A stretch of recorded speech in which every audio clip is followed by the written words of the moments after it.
Turn the microphone on. There we go. That should be all. There is no sound of the stream yet again. Okay. Try that. Oh, no, wait, there it is. There it is. All right. There's no sound during the intro, I don't think. Okay, fair enough. I guess no one will find out what the revealed secret was then. That's unfortunate for them. So yes. Good morning, everyone. We are live. Yay, we're here. As noted by the large black box right there, Drew Wilson is not with us. I believe he's off to pick up a puppy. I believe is the rash. Is the? I think. No, that's next week. That's next week. Okay. I know there's been a tremendous amount of puppy excitement. So, yes. So, how's everyone feeling this morning, or this evening, or tomorrow afternoon, or whatever time it is for you folks? Good. I'm here. Good. I'm right here. Mm-hmm. Very good. Okay. All righty. I'm just going to say, kind of a dead room this morning. Hello. Thump, thump, thump, thump. Huh? Yeah. Whoa. Wow. Hi, everyone. Hi there. We having a good day? Yeah. So let's just dive right in. Miss. I have awoken from an eternal slumber. Me too, babe. Me too. Yeah, it was not as eternal as I thought it would be. Yeah. And now I hunger. Yeah. Bring me McFlurries.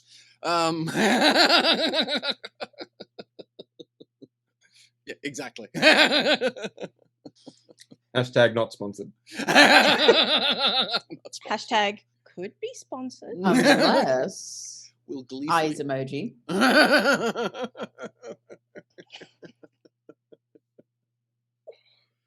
Oh dear. All right. That gets us off to a better start. All right then. So I guess I won't be asking Lucas's opinion of recent events. So I guess we'll start. So somehow, and I've just realized this, Spider is looking very, very Chevalier this morning. So hang on a second. Okay. See if a drag and drop situation works. Yeah. Do you want to do that, or will I? You have to do it. I have to. You're in charge because you're capturing it. Okay. Yeah. Look, I reckon Jamie could do that voice, really. I think that could be Chevalier for the day. Just be Spider. I'm so ready for that messed that up even worse. Because we'll protect Alexandria at all costs. Yeah, you got it. That's every bit of character you need. We can work with that. So what? Okay. Oh, I'm the storyteller now. I'm not ready for that responsibility. Okay, this is awkward. How does this work? Body swap episode. I was just going to say, okay. Wait, I don't want to be Lucas, though. No, that's awkward. We don't want that at all. I don't know. I can be Alexandria if you want. I don't mind. Ah. No, this doesn't work very well at all. Because what's happening is it doesn't switch between the two I'm dragging. It slides everyone over and then drops into. So it's this really irritating. So then slide everyone till I'm Chevalier. Let's do it. I'm ready. This is awesome. This works very well for me. Drag and drop me, baby. Drag and drop. Let's go. We got a whole Star Trek. Just tell me when you're dragging me so I can be like, ooh.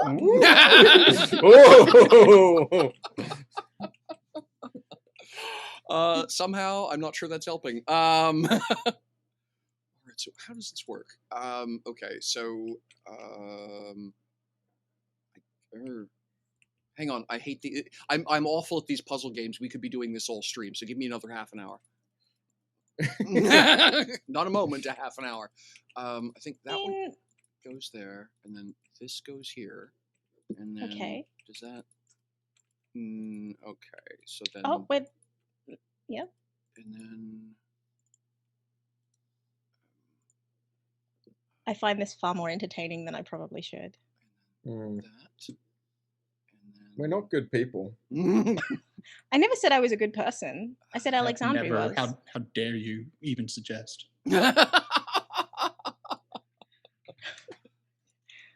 Sam. Do I have to mute you now? Oh, don't do that. No, don't. Stop.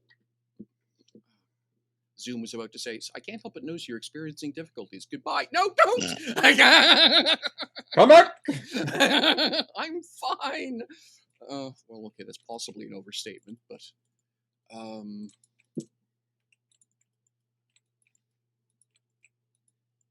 so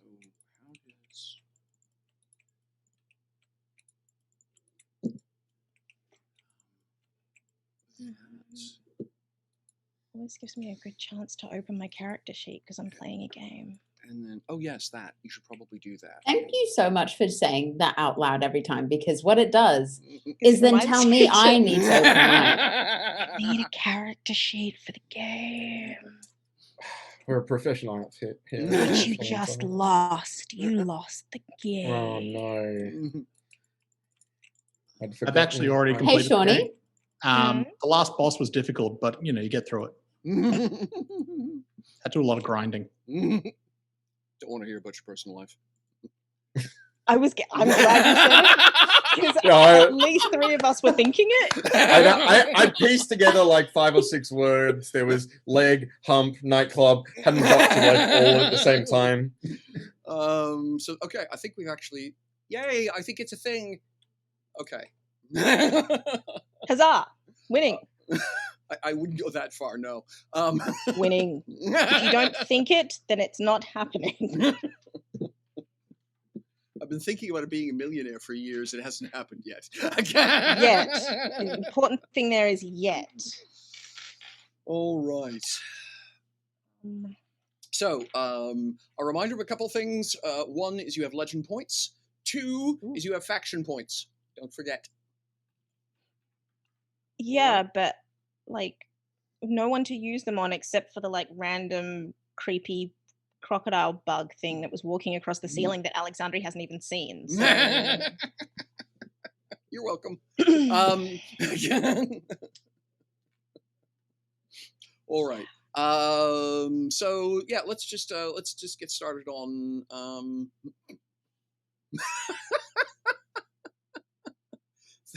Thank you, Nadine.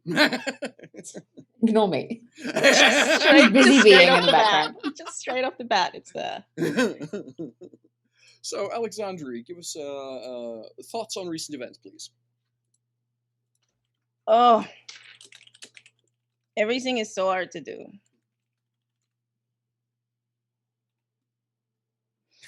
Is that the extent of it, or are we done? No, Chantel.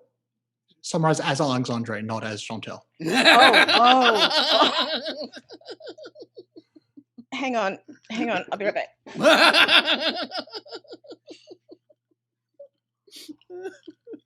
She comes back in a wig. No. Everything is so hard to do. Great. Fantastic. That is just I absolutely adore your commitment, my dear. Prop humor. We're moving up in the world. Mm-hmm. We are traveling with 2 people who, I mean, I don't have to like them, do I? To get to where I'm going and to do what I'm trying to do, I don't have to like them. I just have to do what they say.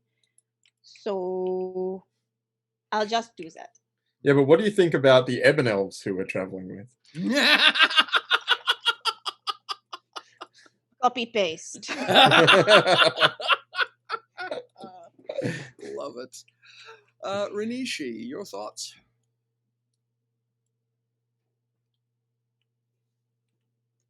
Everything is just so hard to do. I've heard this edition.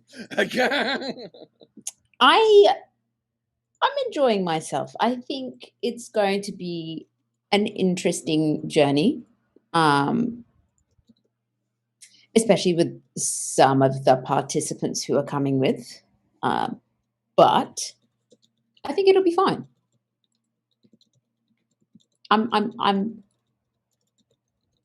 I would say optimistic, but I don't think I've ever been optimistic in my life. So Fair enough.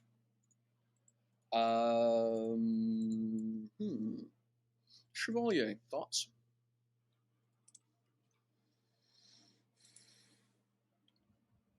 Our introduction to the Underworld has been interesting. Some tensions between our guides and Alexandre, and to myself as well, to an extent. Partly, I now realize, from misunderstandings, assumptions that were made potentially unfairly on both sides. I am hopeful that that will correct itself with time. Hopefully not too much, though.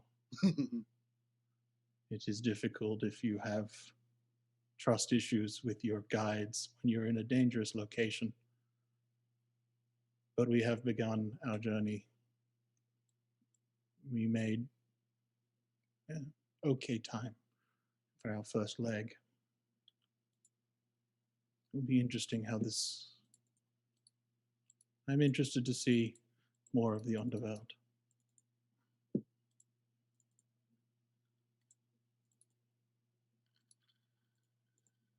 Okay. Spider, how things going? Yeah, good, mate. We're finally heading off, making some progress. This place is very dark, and I don't like having to wear these glasses because they could fall off at any moment.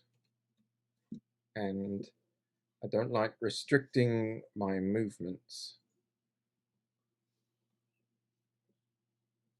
But we're definitely safe in this alcove, and there's definitely not some strange beast in the chimney above us, who I'm hoping cannot fit down the chimney above us.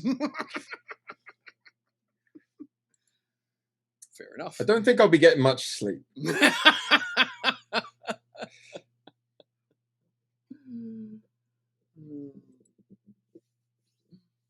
All right. So, yeah, when we last left our heroes, you folks were taking a short stay, a few hours, because, of course, you folks had arrived down here, just after supper time at your time.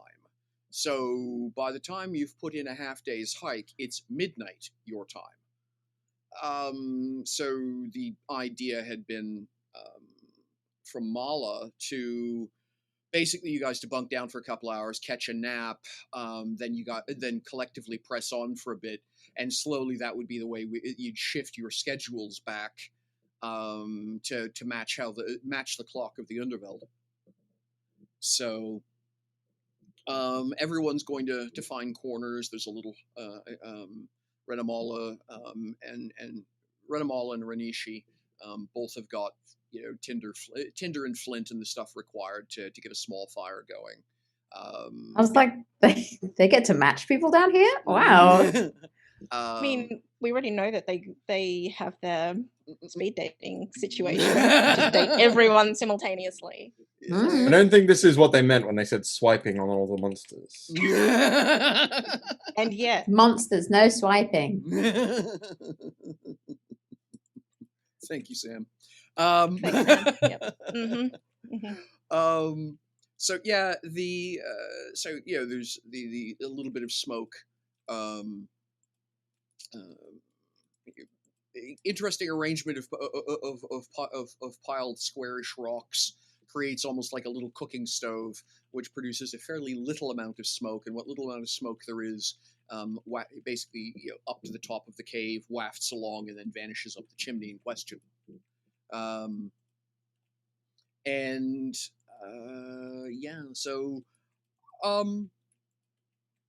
So Spider going to allow himself to doze off, because keeping in mind that for Mala and she, this is midday, they're not going to be napping. No, I think if there's two people on watch, and specifically if it's the two guides, then he probably feels confident enough to catch some light sleep. Mm-hmm. So yeah, you guys will get 2 or 3 hours of rest before either she or Mala gives you a shake, and it's time to continue onwards. Mala insists everyone take a moment before you hit the road, before you get back on the road. Make sure you've got some food in you. Get something to drink. It's easy down here to misunderstand distance, and so you can work a whole lot harder than you think you are covering ground, because you don't have a horizon. You're just going from very short distance to very short distance as you go around corners and things like that. So it's hard to sometimes realize just how long you've been going and things. It's easy to wind up dehydrated or run out. Obviously enough, Chevalier, irrelevant discussion, but yeah. So you're saying that, like, somewhere down the line, or already, it's an ebon elf that invents supermarkets? They're like, wait a second, I can turn this phenomenon to my own advantage. Yes, corner stores. And every time you go around a corner, there's a store, yeah. Breaking up sight lines so people don't know how far they've walked. Didn't we just pass a McDonald's? How is there already a Starbucks here? The joke here in Canada is that all the Tim Hortons are spaced exactly the time it takes you to drink a medium double. That's really convenient. That's really good. That I really like that. So yeah, so you folks will be on your way. Just real quick, over to the map table. And then GM will remember to actually move the map so everyone can see what they're looking at. I think it's that button. There we are. Yeah. So you folks are about halfway. You're in this area initially, right? You're heading to Crucereds. Each of the hexes, as I commented, is about 20 kilometers. So you've gotten about a hex worth of distance in your travel so far. Just for a rough idea, in case you're curious. So you're somewhere in this area here. Again, the place is kind of it's odd compared to your experience above ground, right? There's going to be one spot where you're going to come around a corner, and I think the tendency for the brain is to want to see normal. So I think particularly Alexandria is going to look up and see stars. There's going to be this glowing sheet. The entire sky is going to be a glitter with all these little scintillating points of light, this absolutely beautiful star field. When? Just as you sort of come around one of these weaves and corners out into a large cavern, and it's a vault cavern, so it's hard to tell where the ceiling is. But initially, I think in the same way that brains do optical illusions, because they just want to see something different than what's actually there, I think there's going to be that half a second where I think Alexandria thinks she's going to be looking at the night sky up above this gorgeous star field, until Mala or she will say, "Yeah, glowworms."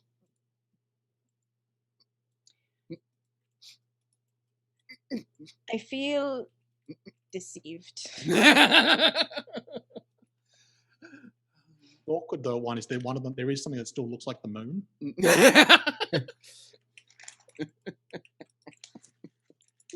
Really gonna big ask. glowworm. It's glowworm with a Y. No, not. See, I told a story of how there was a giant cockroach on the wall in my room when I first moved into this house, and I turned the light on. It was there. Went not dealing with it. Turned the light off and went back to sleep. That is Alexandria in this moment. Giant moon-shaped object. Definitely not a sky. I'll just look down. don't want to know. If I don't look at it, Didn't it realize doesn't how look at pretty me. the ground was. It's so Or how many glowworms were in it. it's great. You know, I love it. Thank you. Such a gift. Fascinating color scheme of rocks. Yes. Yeah. Suddenly I'm a geologist. Woo. Or you know what? I don't even know if she'd do that. She'd just take the glasses off for a moment and it's all fine. No, because they're glowing. Oh. Take the glasses off and look down. Just for a moment. Yep. If I can't see it, it can't see me. Yeah, that's the one right there.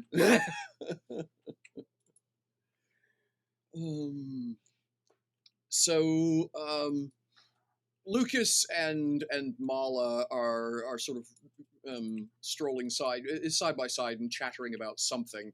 Lucas is all completely taken by how does one fight down here. He's terribly curious about the ins and outs of large scale warfare, and Mala is attempting to convince him that large scale in Ebon Elf terms involves 3 or 4 people. So just you can't do cavalry charges down here. Sorry. Can't or shouldn't? Because I feel like well, Lucas is the kind that would say, well, but I could try. I'm just gonna say at that point in time, I think he's getting into wall walking lizards and things like that, and so the I think the conversation is getting very surreal at a Lucas level pace. What are the rest of you talking about?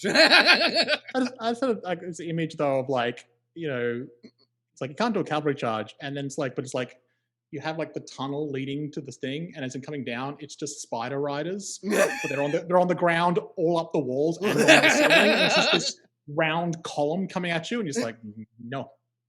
Just close your eyes. Just close your eyes. It's fine. It's like, is it spiders that you just lie down and they ignore you when they stampede? Hang on. Sorry, did you say spiders stampede? I'm like, don't worry about it. I'm good. Let's. I'd be. I mean, looking around out of habit because I've been told it's a dangerous area, but also just being like, it's a neat space that I've not been in before. Sure. Go ahead. I'm not entirely sure how like safe it is to be chatting and making noise, so I think Spider's just got his business face on and is following the guides very closely. All right. I think she's probably just chatting shit with Mala. Probably like bringing up that time that she won a bet against Mala, and it's like the only bet she's ever won. But you know that she's going to keep bringing it up because it was perfect. Yeah. We've traveled with Lucas and Spider, yeah. Siblings, eh? Yeah. Yeah. Siblings. I think she understands that there's a lot of things down here that are just as inclined to hunt by motion as they are to inclined to hunt by either vision or sound. And so neither Mala or she have ever been. Yeah, you don't run through caverns yelling at the top of your lungs, but quiet conversation isn't a crime down here. That she would know that. So yeah, what's going on with Alexandria? Alexandria is largely quiet, but eventually will take out the book that she lent to her and offer it back and say, thank you for lending it to me. You're welcome. Was it enlightening at all? Or I suppose enlightening isn't the correct word. Was it Did it allow you to see from my perspective of magic?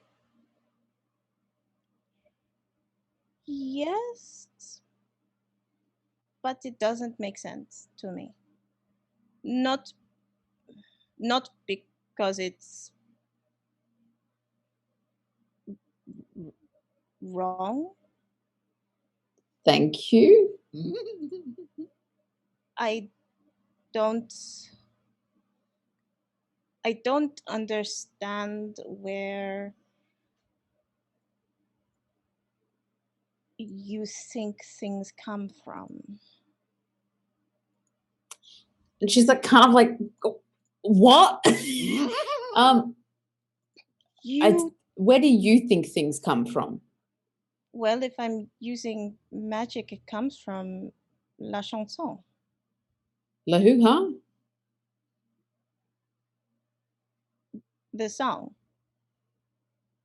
What song in particular? The one.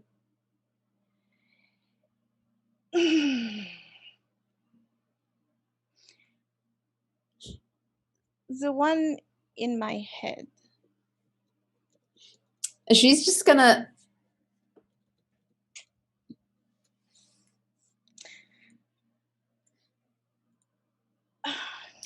The song in your head tells you how to do magic. Really? It just lets me do magic. You're right. I got that so wrong. The song in your head lets you do magic. And she kind of like just pauses. She's obviously this is what you believe. So she's like, okay, let me fix my tone. The song in your head lets you do magic. Okay. What does it sound like?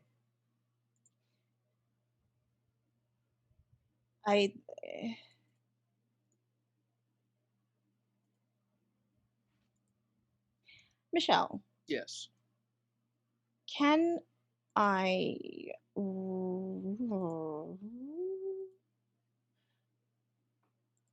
I roll? Yes, of course you can. For what would you like to roll? Creation. Mm-hmm. The aim of which is to give she a snippet of the song in their head. I think that's more presence, actually, because you're not creating the song. You are attempting to basically inject it into somebody else's skull, and that is influence. Speak telepathically, create illusionary figments, that sort of thing. That is influence. I'm not trying. It's not illusory, though. Channel higher powers, manifest something from nothing, regenerate, divinely bolster. See, if what you wanted to do was fill the room with the song so that everyone could hear it, I think that would be creation. I think at the point you're trying to get it inside her head, so it's just her that hears it, I think that's influence.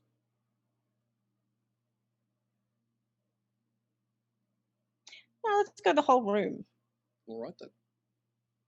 So, yeah. Depending on how well I roll, let's see how loud this ends up being. No. Because this can't possibly go badly at that point. Go ahead and let's see that roll. So the thought occurred to me was like, this might be the first time Alexandre has ever explained the song to someone who hasn't actually heard it. And it's going badly. And then you made it worse. How did you do that? You're welcome. That's my job as the GM. It is an unnatural. That's an unnatural 20. An unnatural 20. A 20, however, is still a pretty... well, okay, so that is anything up to power level 10, which you cannot actually handle because you don't have a stat for it. So what is your creation stat? 5. 5. So you can do anything up to a power level 5 with that roll. Power level for the roll. Yeah. 20 was power level 5. I'm up to power level 5. Oh yeah, right. So it's minus 10 divided by 2. So yeah, so yes, you have basically full access to your power, if you will. So at that point, I suspect. I think if you check. What song? Well, I was just gonna say, how about? She just gets bass Bum, bum, boosted. bum, bum, bum, bum. I was just gonna say, I don't think it winds up so much song at that point as it winds up orchestra. Power level 5 is pretty choppy. Hang on a sec here. I don't think this will work. We'll try it anyway. I don't know if I want to make this worse for myself, Well, it's entirely up to you. but I So, kind of want to make it worse for Don't- myself. It's like so if you essentially, treat it, if you treat it as a boon, you get to decide how much oomph you give it. well, yes, But we're absolutely. not really doing that, so I don't know. But I mean, also, Stick Alexandria my head in a wouldn't go subwoofer. Alexandria would not go below max potential because of the zealous flaw, which I would like to be activating for the purposes no. of this. All right. Someone has very Yeah. specifically Get asked those legend about, points. No, just Yeah. Guess it was nice to have hearing. Someone was like, "Explain to me your deity," and you went, "Uh huh." I have pamphlets. You want some? Explain. Here they are in person. we, don't, Ta-da! we don't do do you have some explanations. time We to do speak about my demonstrations. friend? Here, meet my god. All right then. So let's just I was 1 thinking second. where I'm it's trying to like- find something very Like quickly here. explaining that you meant it like as like a. It's not like a song in your head gives you magic. It is like capital T, capital S of the world. Yes. But this is another way to do it. Sure, yeah. I feel like this is the faster way to do it, because she was giving me You're the not wrong with that, no. look of like, Yeah. come on, do we need to like You speak- literally was like, yeah, I hear do do do do do in my head and it gives me magic. so now and you she get to was hear like- it too. Okay. All right. Hang She on a gets sec. it too. I have thoroughly enjoyed the entire time either both she and Alexandria converse about magic, given that both of them come at magic entirely differently. Yep. And no point has either of them been like, we should explain this to each other because we're coming at this entirely different Well, what does it matter? Let's just get re- angry. realistically Sounds good. speaking, I've had that is what conversation, that's what Alexandria was trying to do. Let's just That's be how the feisty. conversation started. It just didn't work out that way. Oh, You yeah. literally went, you're not just given magic whenever you want it? I literally went. Poor I don't- person. What I said Sorry about was, my magic I privilege in your don't face. understand where you think it's coming from, because it comes from No, somewhere. I'm talking about the first. But But that is the first thing she said. No, you But were today, literally like, Oh, you mean the last time? Yes, last time. The Oh, first, other yeah, the last conversation first that went time. Not But, this like, first time, the last first time, yes. But it's still like a fair question. Like, you're not given, I don't. How am I supposed to know? Like You're not neither of you have given- like the best All part right. is like neither of you are Listen, reacting. how are my eardrums doing, Shawnee? very well, probably. Let's see. You're not Probably very hearing happy. the oral manifestation of a god, but you're hearing the oral manifestation of likely a godlike tier being. Yeah, so Yeah. that's what I'm actually just taking a quick peek here. My Uh, Apple Watch doesn't like it when I speak Genesis louder than level 90. 5. I'm sorry. What? Well, it's just so I'm just trying to come up with, because technically, Ah, right. Yes. yeah, I'm just trying to figure out, what is it you have just managed to achieve here with that, and I'm looking for some baseline numbers. So, that's a 10-foot radius as an aura. If you're trying to generate darkness, a power level 5 is 5 feet per power, 25 feet. Genesis would allow you to create 25 cubic feet of material, including complex objects like vines, and actually have it permanent. Literally, plants, dirt, water, vines, Yeah. permanently. That's how she makes the roses. Yes. You could basically, the point is at that power level. At 5, you could create an entire rose garden, and it would never wither, except for within the constraints of actual things of that level. it would actually, they would not be temporary roses, they would be permanent roses, and you could That's what create an she's- entire rose Yeah, I mean- garden that way. Yes. That's You what made she's a been literal doing. bird before. I made so a little, like, yeah. That's actually what she does when she does that. Mm. Mm. So that makes sense. So this is like a serious so- gramophone. I was just going to say, so yes, I mean, at the point you can basically, if I do the literal translation, she can basically take an area 25 feet across and fill it with the sound of an orchestra at power level 5. So I just played the song in its entirety, by the way, while we were chatting for the benefit of the live stream. I know you folks couldn't hear it over the Twitch stream. Not It was Twitch, so but- loud you didn't hear it. Yeah, I was just going to say. And then Nadine want. Well, it's one of those sounds like you're blowing a whistle, and like, that's what it sounds like. And a couple of people go, "Ow!" and a few people go, "What?" Some Andrew's like, "Oh God!" Ooh. So it is what you're going to wind up hearing. Like I say, it's enough volume to constitute an orchestra. What it is one single haunting melody that sounds almost something in the space of a xylophone or two bells or a very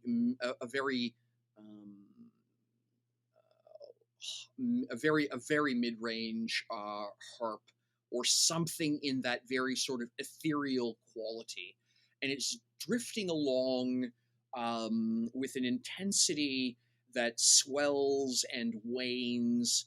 And I think at power level 5, I think she is going to be. By the way, Lucas is going to grind to a halt with his jaw practically in his hands. And I think Mala is going to actually have also stopped because of the reaction on Lucas's face. They were chatting and so immediately the hand's going to go to the crossbow because remember, meat trap, anything that sounds out of place down here is trying to ambush you. Oh, yeah. So Mala Good is times. immediately, where's that coming from? Right? It's Where's got the meat trap? Yeah, I was just gonna say it's got Lucas. Where is it? Yeah. And I think she is going to have this sensation of actually, I'm going to ask she to make a die roll. I think that's far more interesting than being an all completely arbitrary narrative. Could you do me a favor and please roll? That would be your resolve. Oh. Are we all hearing this, or just like Everyone is hearing this. Everyone Cool, hears alright. this. Yes. Wasn't Yeah. So- sure if it was just Lucas. If I I'm was The thing with rolling, the bright green eyes over there. if I'm rolling resolve, Yes. What? is the D20? I don't think you roll resolve. You don't Yeah. Sorry. So it's going to be. I'm Will? actually going to get you to synthetically roll your resolve. So what I would like you to do is roll your presence plus your will. So Okay. D20 plus your presence stat plus your will stat. It's going to be a pile of dice. Have fun. Where is it? There it is.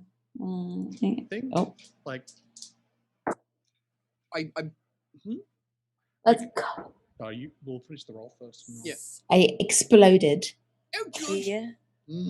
Uh, shit, now I have to do mental math. I don't like this game. What's the number that you've got so far? Hold up. I've got a calculator. I was I'm tricked fine. into doing maths. Ah. I thought I was Alright, just so gonna tell my- stories about kissing. I'm just My kidding. presence is I 32. feel attacked. There can't be no kissing without maths. All right. So I was just Kissing? going to say. I'm So sorry, yeah, what? D20 plus your presence dice plus your will dice. So roll it all. So a single D20. Wait, Will was what do you get as well? Yeah. Plus 14. So altogether 46.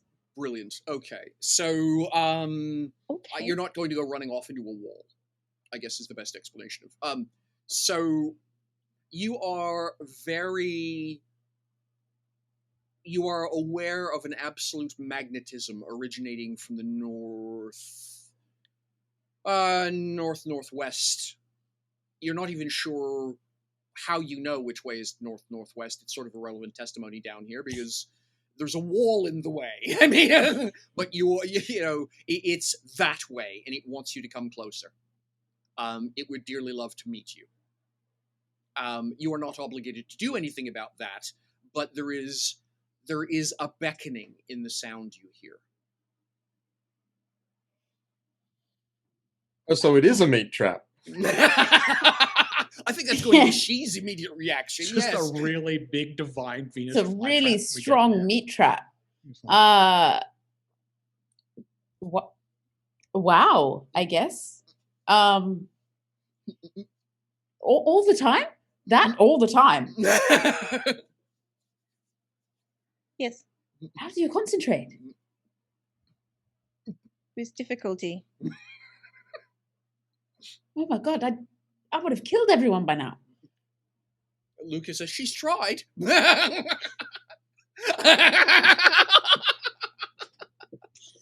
She like thinks about. Can you turn that down? I'm not sure we want to be attracting that much attention, Alexandre. Yeah, I would have said that would have been great on a smaller scale. Mhm. But I appreciate that. I appreciate the grandeur of it. Well, it sounded a lot less menacing than last time. Yeah, she melted a wall once, says Lucas. that's Yeah, not it what sounded more happened. like that, though, didn't it? I was talking about with that vase when That we wasn't went to me. the river. When you made the sound. We hear it when that happened. I know Alexandre heard it. I don't think we heard it then. Oh, I thought Yeah. I thought we no. all heard it Oh no. when And it was like we were like transported to the river. From memory, it was Alexandre heard like a sort of like that record scratch stop Yeah. of the noise. Alexandre heard it, not everyone. Like I it just cut- it, remembered like, Lucas cut. hearing the Darth Vader theme. Yes. That was oh Imperial no, that was March. when we had the vase. That was a completely that was That's Yeah. what I'm talking about. that, is no, the- but they were was- separate. Those The were two vase separate made a scenes. That was- noise. Those were two separate scenes. That was the vase that did its own thing. We were in the room with the vase when you sent us to the river. Yes, but the part where they determined that opening the vase would be a dumb idea was Okay. just Alexandria and Lucas, and then everyone came back. There was a discussion about it, and then things see. went weird. And the music was like it was different music. Mm. That I wasn't like it was completely different, and Spider wouldn't have heard it. Okay, I thought I remembered hearing it, but I am probably mistaken. I'm not No, really- currently the only people who can. Alexander hears the song all the time. Lucas hears the song when he specifically uses his might for energy conversion, and once in a while, when something really grand, when either Alexandria is showing off, just like now, or something incredibly odd happens, then it'll show up for a few bars and vanish to everybody else. But generally speaking, unless so Okay. like Chevalier has like it's not like an active choice he has to do, but there was a point early on where he made an active choice to work on making his movements less mechanical, which is sort of so when he's fighting, that's not as much of a concern. But day to day, he sort of realized it was off-putting if he moved too mechanically. So he sort of made an active. But when that noise happened, he literally just like 180-degree twists at the hip. And still takes a couple of steps in the community before still stopping, and he's just like, had he expression eyes would be wide. Wide-eyed kabuki mask, yes. Combination Have of you- Have you always heard that?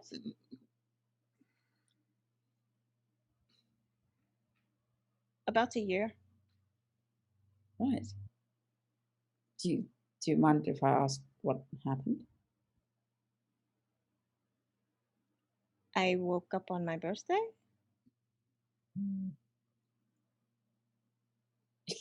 You woke up on your birthday and you heard a song that never left? And that song gives you magical powers? Yes. Or allows you to do it? Yes. She absent-mindedly reaches into her satchel to get a notebook and start writing this down. it's kind of just like her second nature to write down notes about interesting subjects. Okay. I think I should definitely ask more questions when we are at a time where we can do that. That Marla, and she'll kind of like turn around and be like, that probably attracted something, right? Is it 25 feet? Is it like literally like 25 feet and then it cuts? Yes. And Oh, are we aware of that? No. No. cool. She would still ask that. Like I say, there's a lizardoid thing peeking at you with bright glowy eyes, but it seems just about as concerned to see you as you do to see it. Yeah. I think the most distressing thing about it's the third eyeball on the end of its tail, which it's using as a periscope to look over the top of the rock it's hiding behind. But it's an underworld lizard folk, and he's just like in draconic. I say, could you please not do that? It's my front lawn. Get off of my property. I was just going to say, or it's a lizard, or it's an underworld blue jay who's going to curse you out, New York cab driver. Yeah. I forgot about them. This happens too much. Oh, great. Can't you see I'm flying here? I left a damn swamp to get away from you people. Now you're down here. So you said it was safe from seeing such around the sun. How does he keep finding me? One sec here.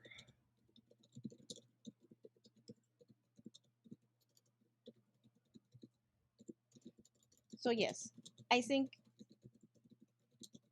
you must be very clever to learn how to do things with magic, but I don't understand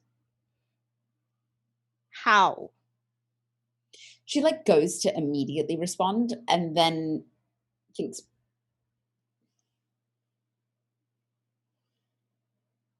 I don't think that my magic comes from the song, but I do think that both magics come from something else.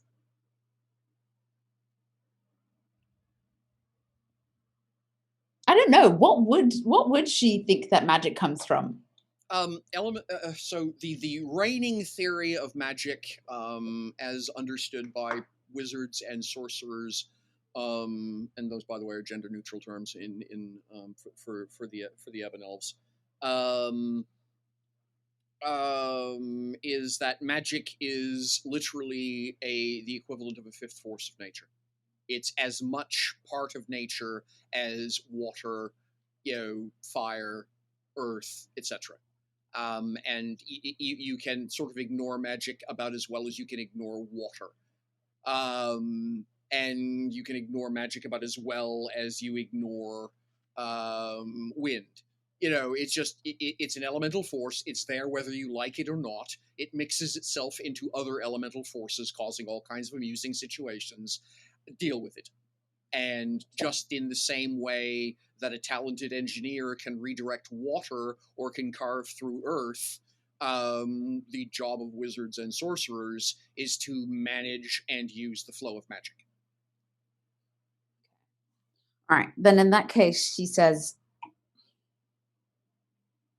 okay, maybe I'm not explaining it right. Do you know, I don't know if you know, I'm not going to assume anything. Your song, it's coming from somewhere, right? Yes. By the way, at this point, everyone has resumed walking, if only to get away from the thing with the eyes that's speaking at you. Yeah. Looking at me. Well, my magic comes from everywhere. And I don't know what I can do. I don't know how to play this game. What how magic? Extraordinary attributes do you have?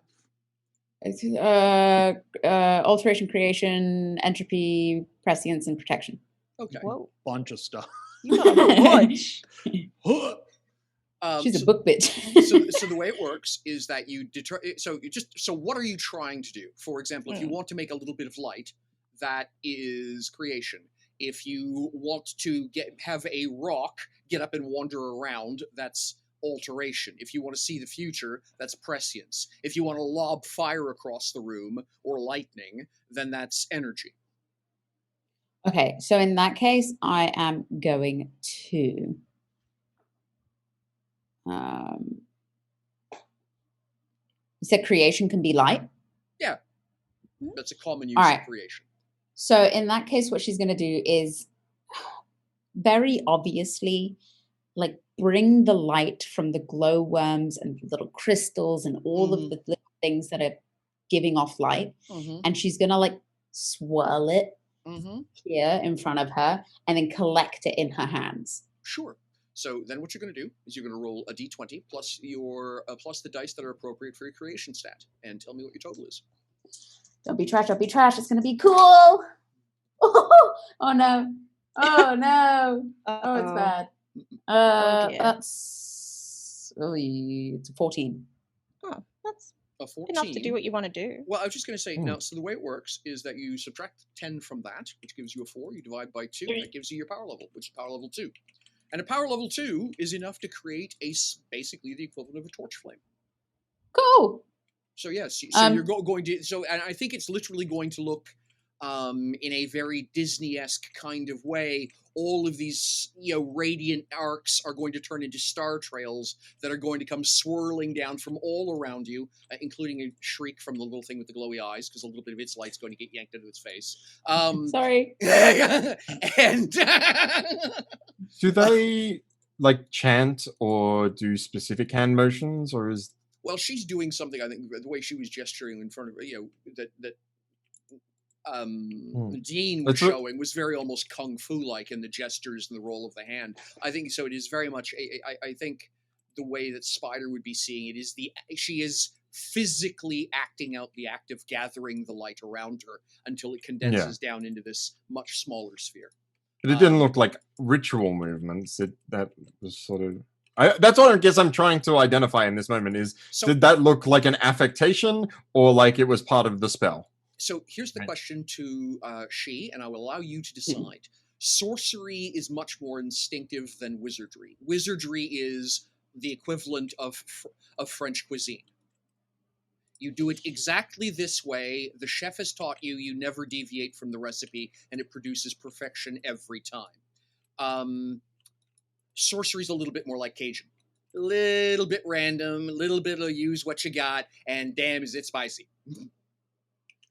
Then may I offer fusion food? Because Fusion. I feel like she's probably a sorcerer and it comes innate. However, she's a little bit scared of that.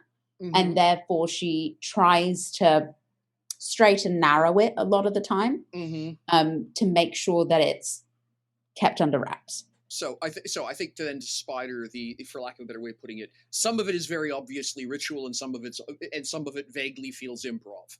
Where they start and stop is. Yeah, you definitely like are getting some like frowny eyes from Spider. What is the frowny-eyed emote? Do I get frowny eyes? What's the frowny eyes? Oh, you just get rolling eyes. I think. Well, I'm glad that makes 2 of us. Spider gave up trying to work out how your magic works because it doesn't make any sense. Whereas this should make sense, but doesn't quite. It's not what Spider was expecting, and that's why it's different. I want you to manipulate the laws of physics in a rational way. I'm trying. And she kind of like coalesces it in her hands and holds it in front of you and says, "It's from everywhere." I froze. I know you were like. Oh, my mum was right. Be careful, it'll freeze that way. She's totally right. It's from everywhere. It's not from one particular source. Just water's everywhere.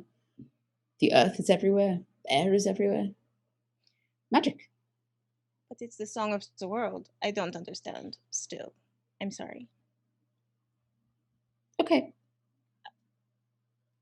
I know it should make sense.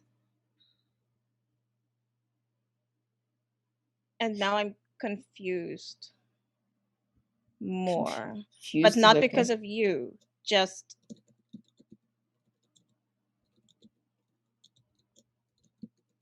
I feel like I need to use Whisper of the Wild, but I don't have a question. I'm just like generically, huh? Huh?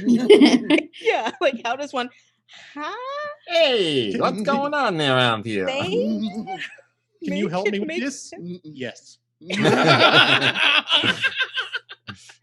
Can you make this make sense? No.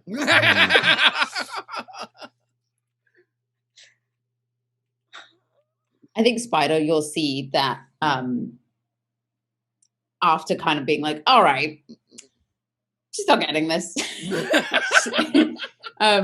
She'll kind of pull it out into her hands and push it back into the glowworms and the crystals and the fungi.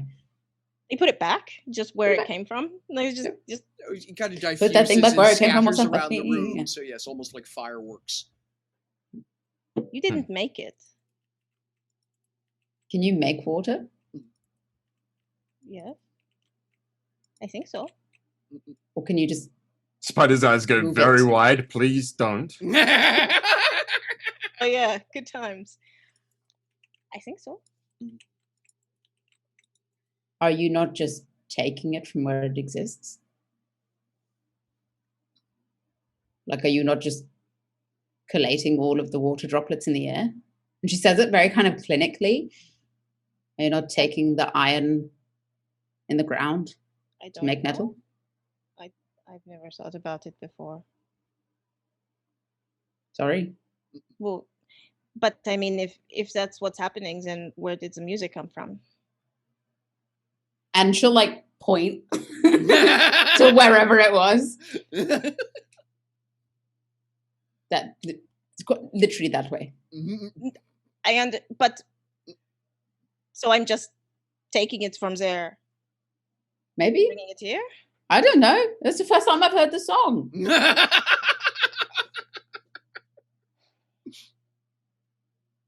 Can you not ask it? Sort of. Oh, see, I was joking. What? Oh no. I think, you know Validation. something? That moment is a Valia perfect just starts section to go laughing. for a break. Can't you just ask it? Yes. What? Joking. I think that's an awesome moment to go for a break. We've been out for about an hour, folks. Well, yeah, so go refill your coffee cups and all the other good stuff. And we'll be right back. And we'll coffee. resume. Thanks very much. I've been having a great time. You folks are fantastic to listen to. So, yeah, we'll be right on back. Break button.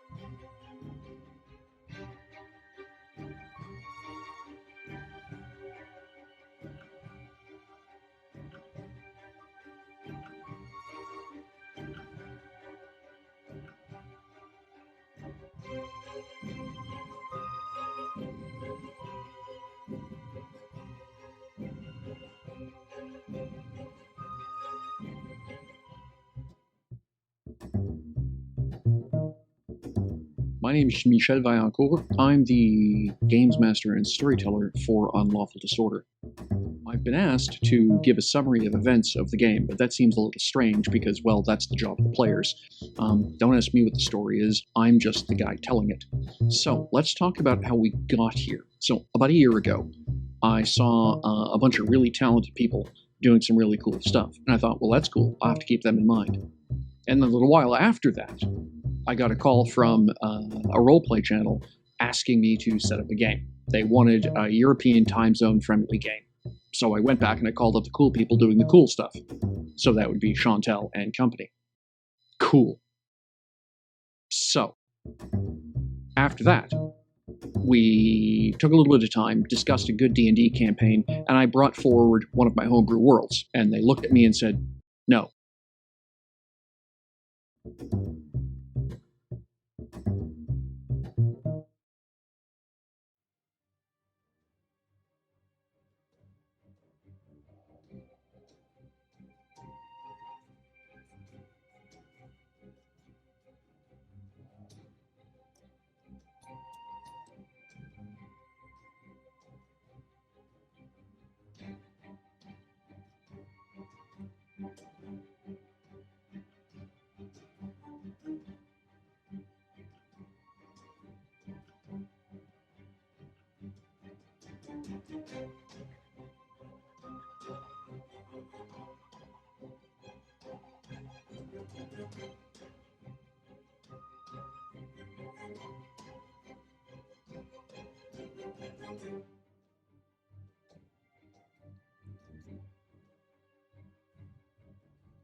No, I don't do the magic.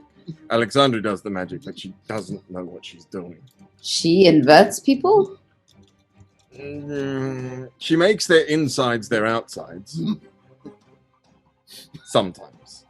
So she is either very good or very bad. She's also literally transported me to my worst nightmare. That's pretty impressive. It was an accident, and she didn't know how she did it, or if she did it, but she did.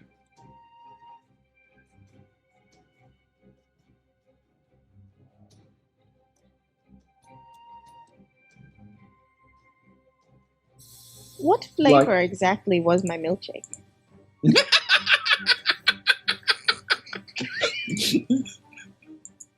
The shankings will continue until morale improves.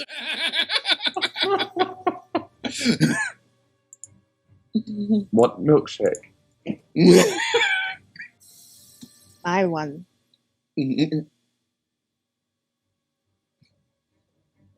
Jasper brought me two, and they both said Lucas on them, so I don't know what you're talking about. That's strange, because Jasper told me that he got me a milkshake.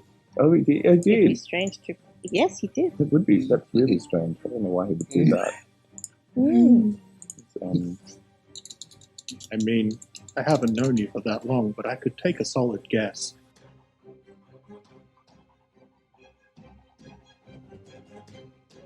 So what is it that you can do properly? I can do. Yes. Well, I mean... This is a lot of time you're taking. Alrighty, I think we're back. If not front. Yeah. We are back and front. There's the caption thing. Good. Yay. And possibly sides. Yes, we try not to be we try not to be entirely two-dimensional on this show. We're on screen, technically. No matter what happens, we are two-dimensional. One of those complaints I've never understood. You're playing a two-dimensional character. Well, yeah, on TV, dummy.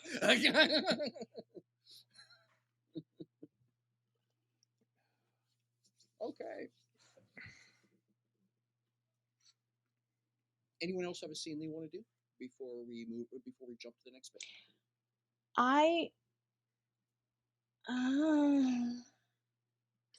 I'm not done yet. I'm not done yet. I was just going to say, I just want to give if Spider or Chevalier Yeah. have any talking they want to do, I just want to give them a bit of screen time. Like that the whole time, as I was tempted to sort of interject, I guess, to get like to share some of Chevalier's sort of experience, I guess. Well, if I was just going to say, I mean, you're all walking as a group, Yeah. so if if everyone wants to get involved and just pick up the conversation from where we dropped the break, I'm fine with that. I just want to make sure that The thing was though, it's like the whole time I was like, I could like it's like I could try and give my viewpoint, but I kind of like that they're actually talking with each other. And Chevalier is really happy that they seem to be actually getting on better, and Sam's enjoying the awkwardness. So And they're not What? physically fighting. it's like potentially could help, but do I want to?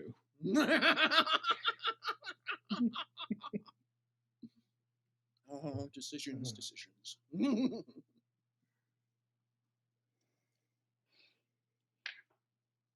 What was the outcome of the decision? Well, yeah. I mean, thus far he hadn't interjected. Okay, so if you So if I was going to say if Alexandria If it continues and She- going, he might. I guess I don't know. yeah, if Alexandria and She just want to pick up right where they left off, please do. And What? Well, I can ask. It doesn't answer all my questions. Like in physical speech, does it actually like? Hello, yes, my name is the song. No, it's the song of the world. That sounds very. What was it in the other language? La chanson du monde. Technically be Elven, I guess. Oh, Albert, I know that. You know that, yes. Of course, the song of the Pretend world. this entire conversation is in your language. It's fine.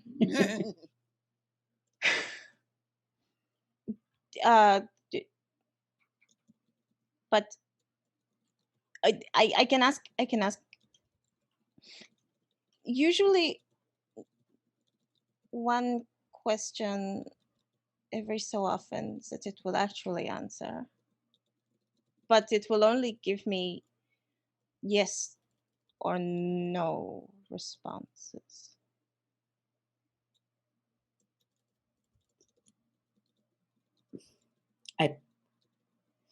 I guess I have many questions, but I suppose it's your thing, not mine. What would you ask?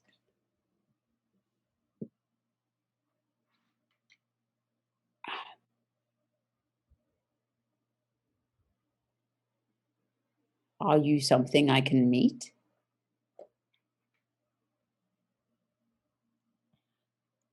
Assume it's been in your head for a year. Please? Do you mean something physical? Yes. I mean, I'm getting a ping over that way. Yes. I'm assuming it has Over a physical there. location.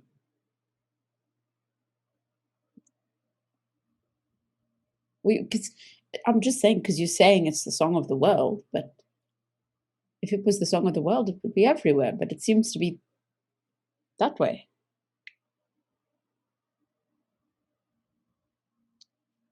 Whisper of the Wild. Under the category of probably won't end well, but going to do it anyway, she asks. How to ask this question?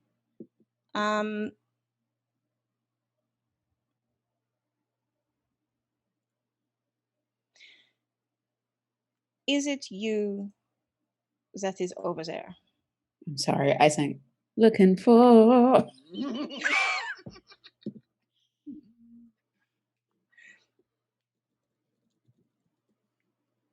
So you are asking if so I just want to make Michelle just wants to make sure I understand. Yeah. So Alexandria is asking if that physical tug she feels out to the northwest is the song.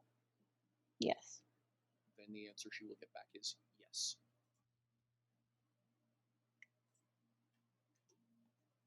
What did you Yes. get? Oh. I wasn't expecting that kind of. That's fun. I kind of wasn't expecting that response, honestly. Well, are you going to go meet them? I'm here. Is that a yes? Yes, Shining Capital is a lot further away. So it's in Shining Capital. No, it's not in Shining Capital. It's that way. And That's she's where not I'm in Shining going. Capital either, says Lucas. Very true. Would I know what's that away? Learning roll, please. I have a something with this You have a as something. well. Oh my gosh. I'm learned. I think I I'm can. learned. I think Ting. if I Ting, get what it ting? wrong, I could roll it again. Yes, once per session, you can re-roll a failed learning roll. All right. Related to my discipline. That's magic. Is geography magic now? No, but like it's related to a magical thing. Fair. Okay, so learning is that. Oh, hey, 24. 24th, okay. Because it's not a place that the Ebon Elves bother with, I had actually set an arbitrarily high target number, but you've still exceeded it. So, okay, so, hang on a sec. I'm actually going to go get the main Michelle's map. like, fuck. No, The Dean's actually, just ruined everything. no, actually not. I've just got the wrong map up, so just give me a sec to change that. No worries. The activate button, and then we will go to the map table. So, hello. Hello. Oh, good. So change for the other thing, but not for me. 1 second.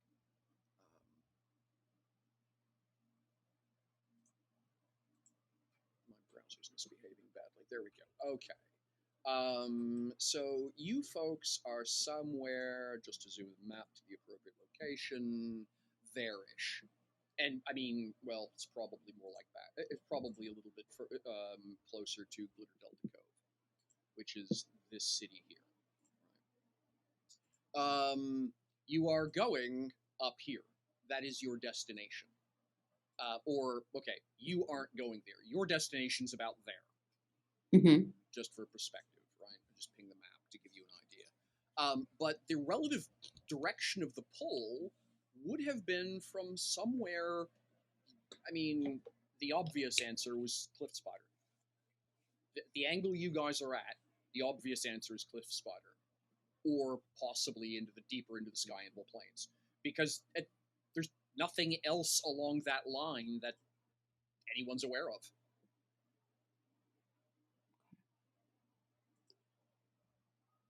I mean, so it's either Cliff Spider or it's deeper into the Sky Anvil Plain. I mean, well, it could be, I suppose, be in the barrier mountains around it, but yeah. I mean, I guess Cliff Spider or even further. I don't know. I'm not very good at Skylander. Shit. I'm not either. I'm just following where it's telling me to go. Okay. Well, thank you for showing me, telling me, making noises. I appreciate that. They felt very nice, very, very warm. It always has been to me. That's nice. And I think she will just get very awkward all of a sudden. Yeah. All right.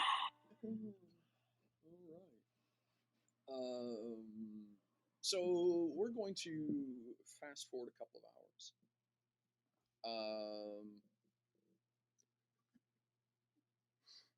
Sorry, we're going to fast forward a couple of hours. So that's our show. Nice. Everyone Been great. say goodbye. Yeah.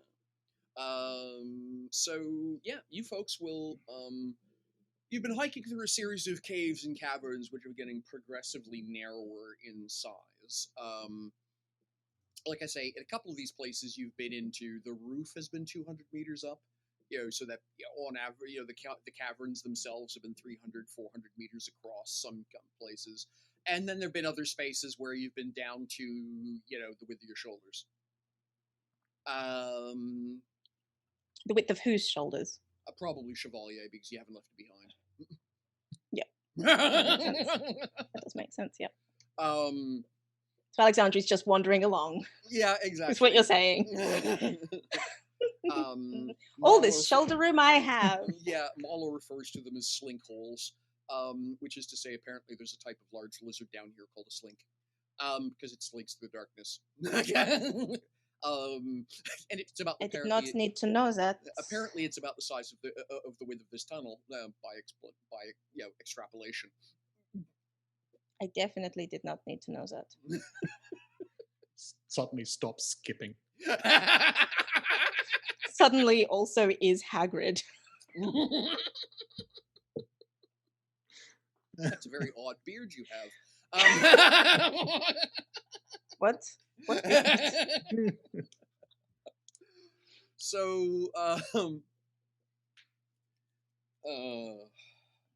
So yeah, you guys have been traveling through a chunk of cave for a while now that's wobbled between 10, 15 meters across.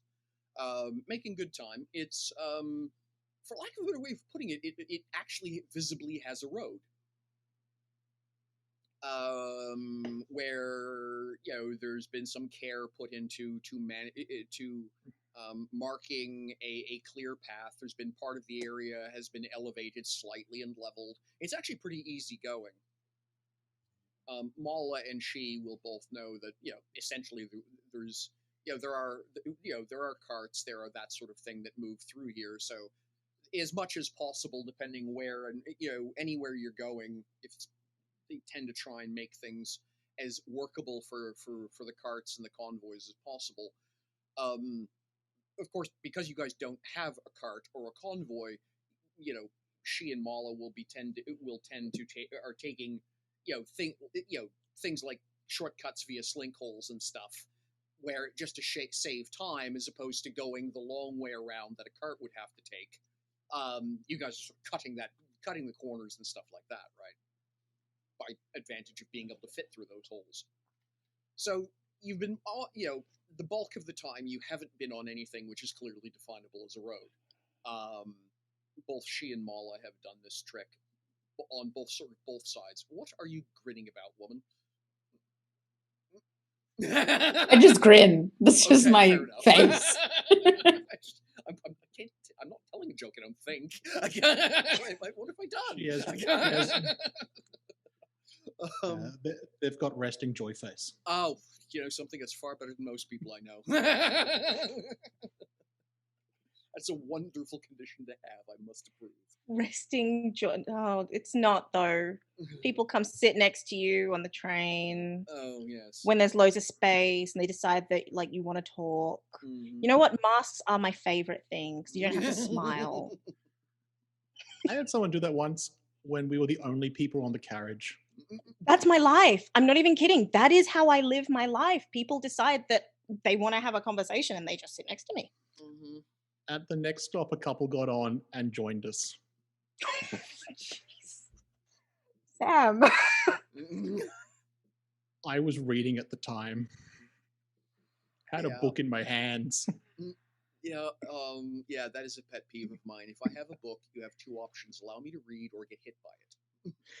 Well, as the twist of the thing though, they got me out of a fine.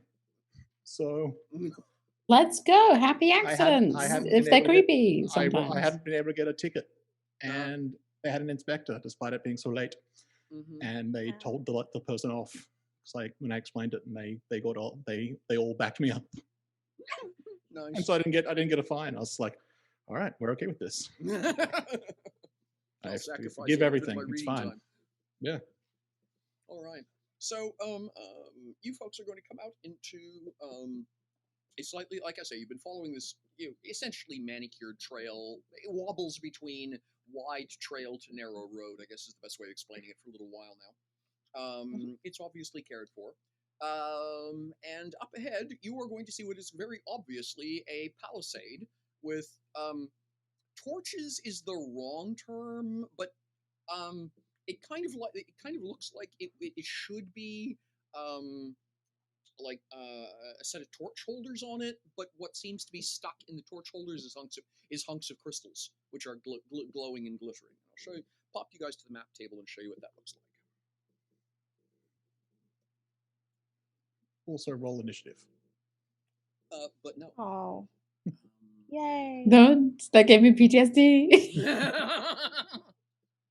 Don't roll initiative. Just roll initiative. Yeah. So here we are. This is sort of the view you guys have got. Uh-oh. There's a map for this.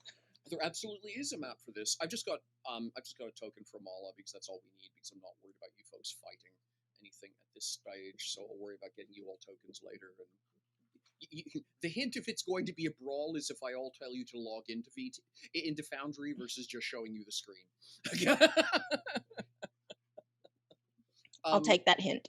Yeah, Can I just ask how you're showing us the screen? Because oh yeah, sorry. Go to the map. If you actually look at the stream, I've got the map view up. oh, on the stream. Yeah. Now, if you guys want, go ahead and log into Foundry, and that way you can look. I don't mind that at all. But there's no fight. I will be very straight with you. There's no fight planned. I definitely don't remember how to do that. All right. Maybe Fine. not in I your don't- part, I Michelle. I don't need to see it. All right. You might not have planned a I fight. have the stream up, so it's fine. No, I'm just gonna say, but if you check the Discord channel, the pinned the pins, there is both the link and the passwords. Yeah. There won't be one for. I think I actually did create one for her. One of you? Find it.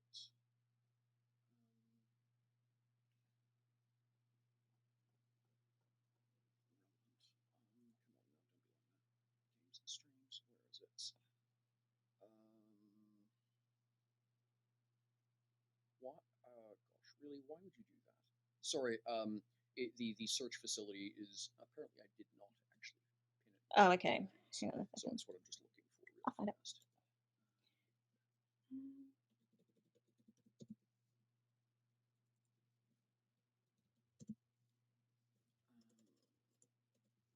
I can watch on stream. It's totally fine. All right, fair enough. Yeah, we'll keep going. But yeah, I'll find that and get you guys the link for it later. So yeah, but the idea is.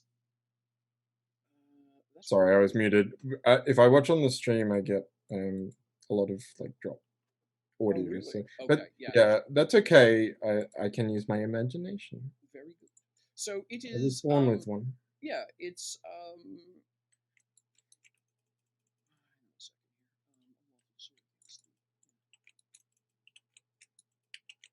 You are very good with your descriptions, so I'm okay. You folks are going to be able to. The gates are open at this point. There we go. And pin. There, it is now pinned. I did find it, and the pin broke. What do you mean the pin broke? Pin it, yes. Not for me. I am getting into the game Oh, now. apparently the problem is we have too many pins, and so it's dropped one off. Okay, fine. I hate you too. I'll fix that later.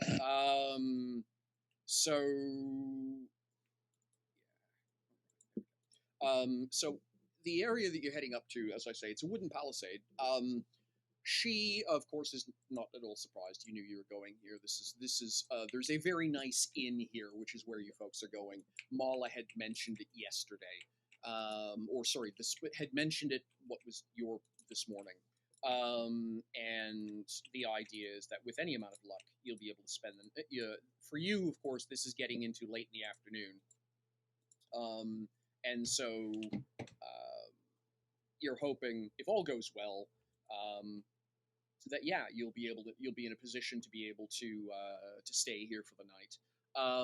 It's in no particular, I guess it's the best way of putting it.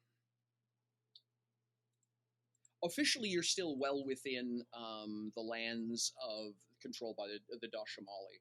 So, for lack of a better way of putting it, there should probably be no problem at all in just being able to literally wander in, wave the company credit card, as it were, and be allowed to stay here. But at the same token, every once in a while, they're also just far enough away that sometimes they don't like taking credit because, well, it takes them a while to get paid, right? So they can be a little bit fussy from time to time, but Mala likes the place anyway, just because it's fortified. I think what's going to strike everyone else's what's sort of going to strike everyone else's view of the matter is just, well, for lack of a better way of putting it, how ordinary a palisade that looks like. And I think it's finally going to sink in. That's probably the first wood you've seen since you got down here. It's an actual wooden, log palisade. And I think it's literally going to be the first, wood, not rock, not reconstituted fungi, not magically created something that kind of looks like wood, but actually isn't when you stare at it hard enough. No, that's actually someone dragged logs all the way here to make a palisade with. That's an odd choice, isn't it? Mala will kind of chuckle. Yeah, this is a bit of a curious place. They, a little bit of artifice, but at the same time, it's, she kind of giggles. For us, that's stone is cheap. It's everywhere. It's in the way of most of the things you want to do. That is really expensive. That is really showy to Night Elf, to Ebon Elf eyes.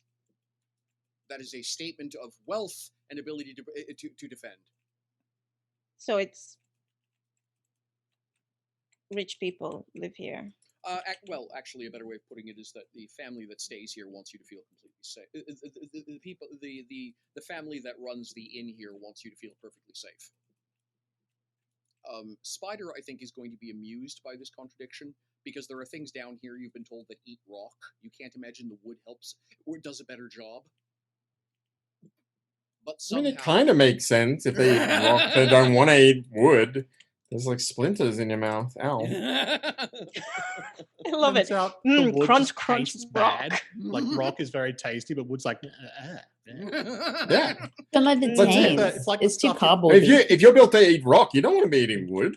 Delicious rock, some crunch, crunch, it's the crunch. stuff you put on fingernails the to stop you toothpick. biting them, but in defensive fortification form. We live in a country where our main animal eats poison leaves, so That's fair. we can't judge any animals eating habits. I mean, But does it can eat other things though?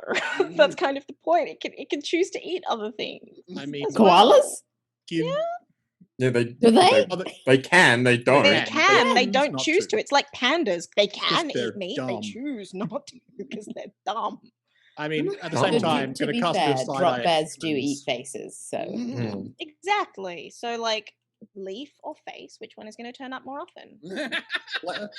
That's Down your less of a face, nutritional actually. thing, though. That's more of a power move. Yeah. But in terms of eating things that should be poisoned, humans. Mhm. Mm, God, yes. I'm just going yeah. to say, don't get me started on the entire discussion about red wine. Or tea in general, in fact. that is literally... Yeah. Or chocolate or avocado. Chili. Yeah. Again, my comment about not eating things that show up on the Geneva Conventions. Yeah. This meat is terrible. I'm gonna let it rot and then try again.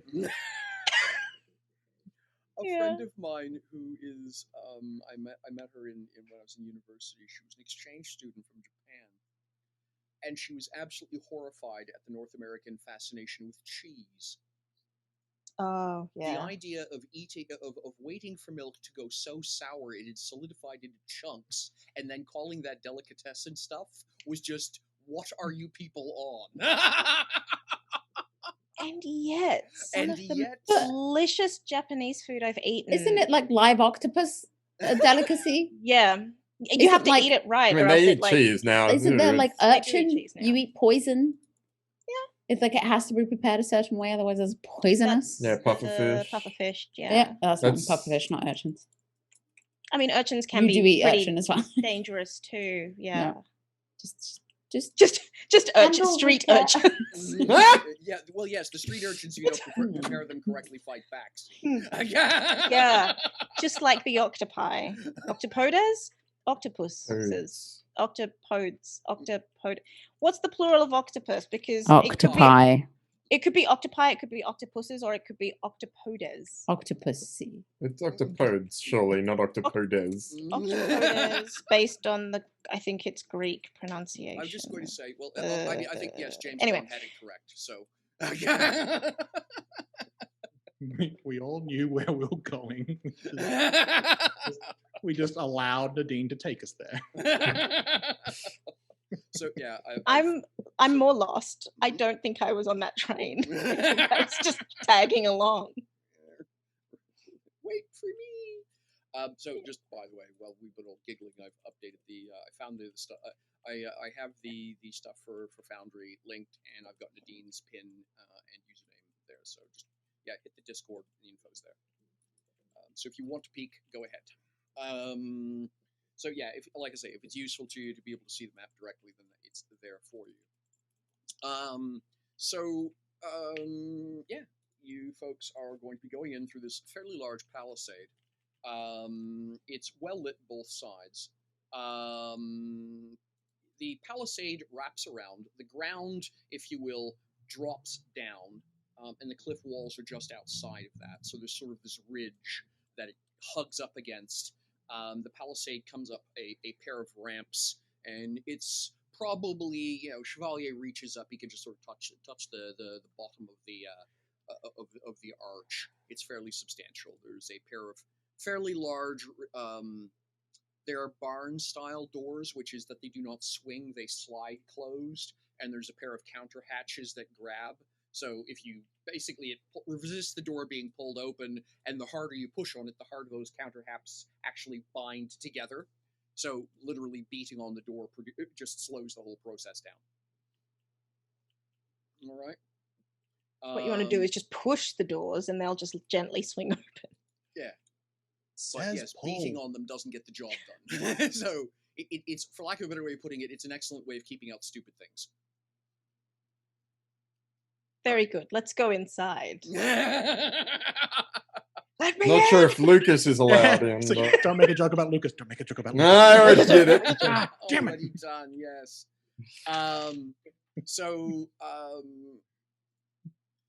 The area that you're looking at, and I will just put this back up on screen. I'm just going to work this character over here. Lucas, stop picking your nose. Lucas, no, don't eat that. I mean, that's a legitimate thing we might have to say to him at some point. Well, that's practically the definition of a meat trap. So just Practically the definition of Lucas. So we'll go back to the map table, and we will recenter the view so everyone can see it. So what you guys have come along is the road crosses a wooden bridge, again well lit with little glowy lanterns. The air here is particularly humid and steamy, more so than other places. And what is directly ahead of you is a fairly substantial and obvious inn structure. There is flower beds to either side of the door. The flowers are all carnivorous, which is really, really funny. They're obviously the equivalents of pitcher plants, Venus flytraps. There's one of them which basically shoots little harpoon darts out at anything that's flying by and reels it in. And what is dominating the vista in the long distance, allow me to zoom out here so it's easy to see, is an immense, I don't know if immense is the right word here, but I'll zoom out anyway. It's a substantial, we'll use that phrase, mushroom grove on the other side of a river. The river is 10, 15 feet wide, I think. Somewhere between 3 and 7 meters across. The bridge goes across it. The water is fairly swift. It kind of splish splashes and actually sounds kind of normal, for lack of a better way of putting it. This is what upside would sound like if you were in a nice, pleasant field, but which is really odd because your ears are hearing all of the normal. There's the gentle buzz of insects. There's there's actually a bit of a breeze. There's a little bit of fog drifting through the air. There's these, you've got the babble of the brook going by. You're pretty sure you actually heard a fish jump. And then your eyes are fixated on glowing crystals, Venus flytraps, and where there ought to be a very nice birch grove, 20 to 30 foot tall mushrooms. But if I close my eyes, it's perfectly normal. It's perfectly normal. The building you're looking at is not quite square. The edges are kind of beveled inwards, I guess is the best way of putting it. And it actually goes with a skywalk, an enclosed hallway over the river to another building, which, based on the sounds that are emanating from it, which are vaguely equine, I think we'll use that phrase, vaguely equine, is probably a stables. There's other flower beds scattered all around it as well. Okay. Any questions about what you folks are seeing? I understand. Oh, wait. This is all very normal to me. I do understand. I just don't understand why they have things that want to eat them inside. The flower beds. The flowers are maybe the biggest of them are maybe it's a fern-like thing that would be a bush about a meter across.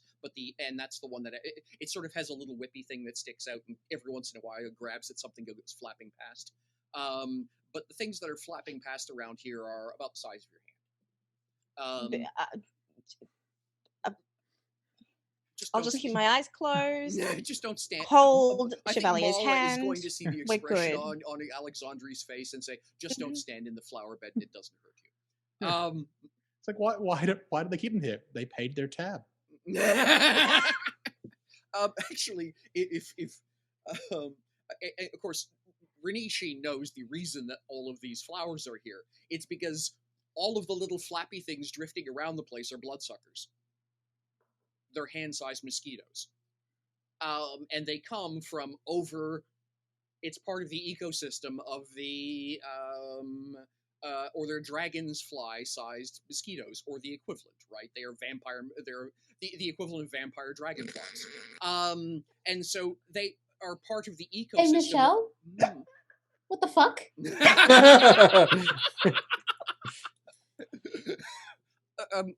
What?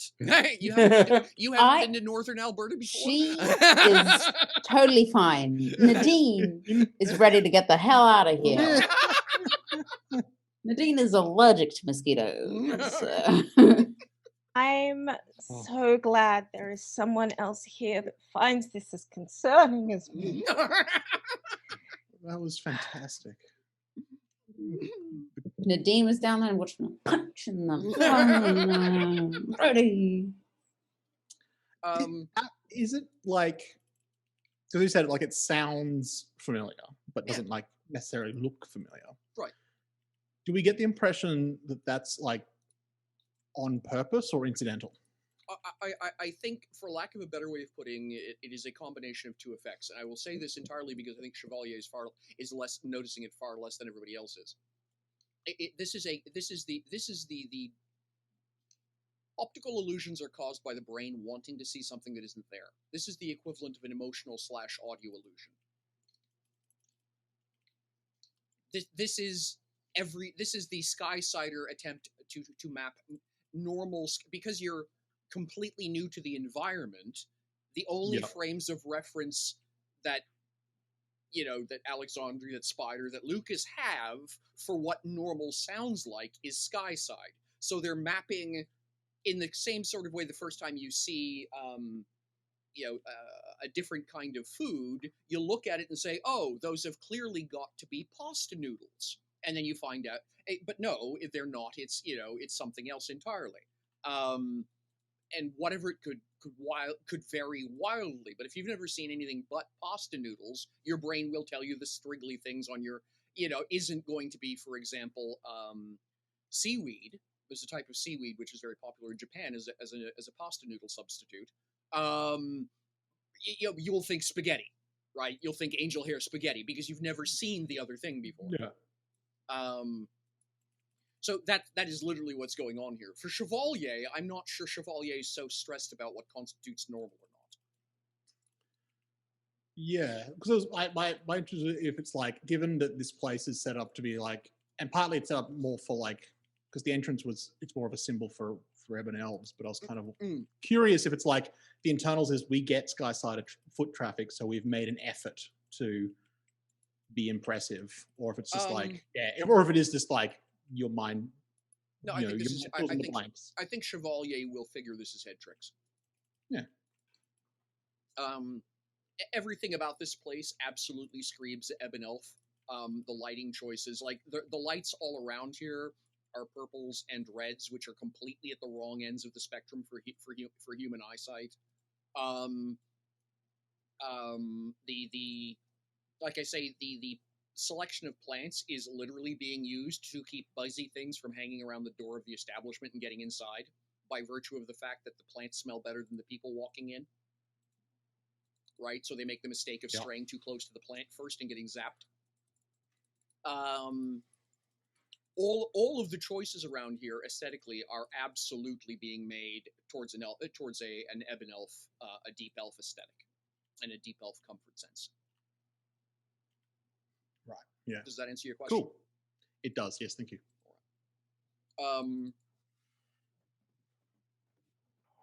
Mala says we'll be spending the night here. They've got good rooms. She gestures at the wooden gate. Remarkably defensible.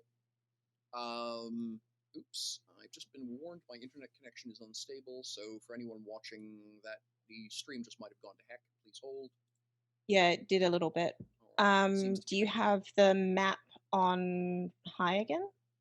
No, that was my actual internet connection dipped. It wasn't the CPU. The CPU is doing fine. That was the actual internet connection that dipped. Oh.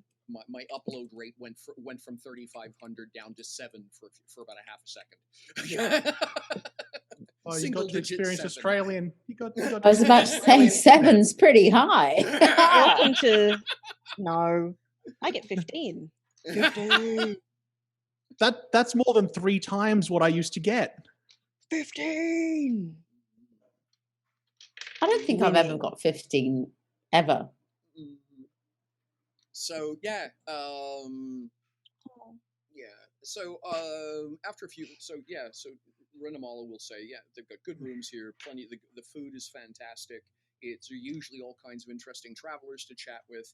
It's pretty much a favorite of mine to stay here if we can. It also means it's a night where we don't have to worry about standing guard. They've literally got a couple of mercenaries on staff. So yeah.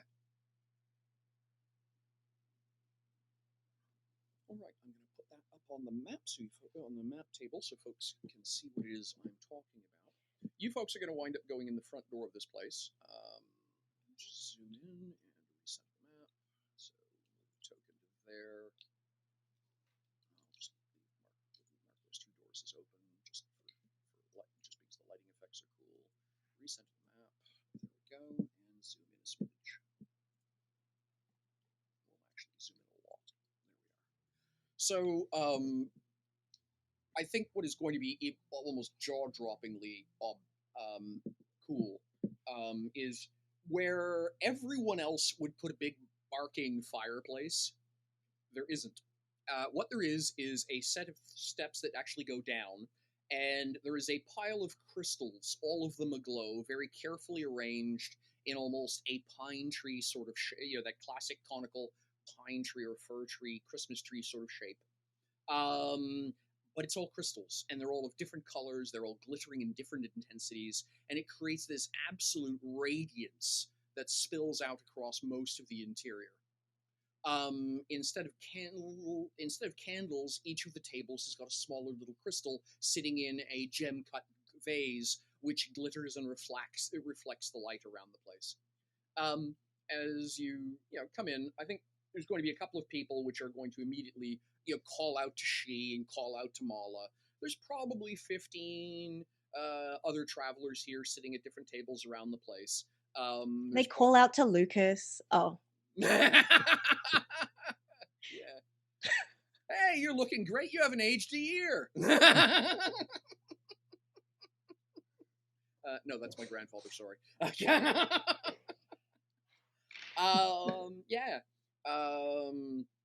There are several sort of bathtub-sized planters running right down the central walk, as it were, as you come in the door. That have got more of those, but the prettier, smaller, and less obnoxious versions of the carnivorous plants outdoors. And again, the clear idea here is that if any of the flappy things from outside get inside, they wind up getting eaten and therefore not bothering the guests, right? So, where there's several of you, Mala is going to gesture over at the table to your ahead left, and so it's a table for 6. So he said, we'll sit down over there. We'll get some food, and I'll get the keep to get us some rooms. The rooms here are all upstairs. That sounds good. Yeah. So you folks will head over and will be, I'm just going to move the token over there just so you can see which table it is I'm talking about. So it's this space over here. You're right over beside I guess the best way of putting it is the crystal fireplace. It's not a fire, but that's the sort of the visual impression you are left with all of this sort of pillar of color, right? How busy is the place? Like how Like I many said, there's other? probably 15 or 20 other folk in here. Is there anyone obviously playing any games, cards, gambling, dice? Yeah, so let's talk about that. So there's one table up in the sort of what would be, if you arbitrarily declare the top of the map north, then the northwest corner is a little table for 3 where there's 3 folk over there playing what looks to be a variant of dominoes that has some. It's what happens when you take Jenga, dominoes, and rap knuckle all together. Cool. I want to play that game. I don't know. There is actually, as I say, the fireplace is actually inset 3 steps, and they're this beautiful polished marble, so it kind of sets down, so it kind of lowers. Anyway, there's the fairly. Which I like to just make this random, so we'll just roll that as a D8. That is an 8, so a fairly attractive young night elven lass sitting there playing a what appears to be a cross between a bagpipe and a harp. A barp. Yes. A hagpipe. A hag, Hagpipe. yes. So she's attractive, but the instrument she's holding. Well, actually, that's again. It's one of those things where the string sounds are in your hearing range, but you can see that she's alternating back and forth. So she sort of sets up a resonance on the strings, and then does something with the chanter, but you're not hearing about half the notes out of the chanter.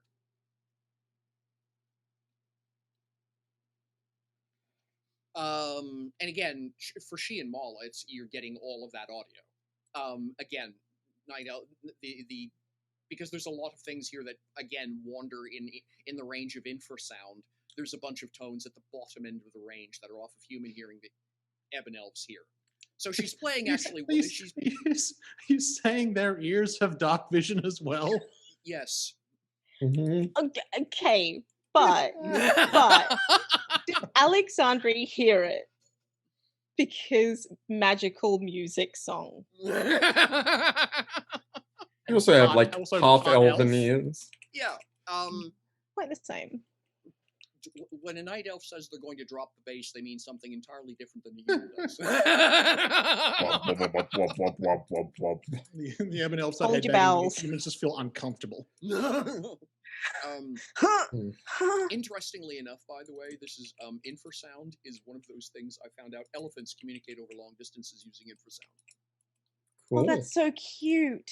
I don't know why it's cute. They literally, it's got a range of something like between 10 and 20 kilometers, depending if it's a bull or a and they literally feel the sound through their feet. They cannot hear it. They actually feel the sound through their feet, and so part of their hearing mechanism for communication is their toes. And that is Dinner time. How do they make? We the have to go home sound? now.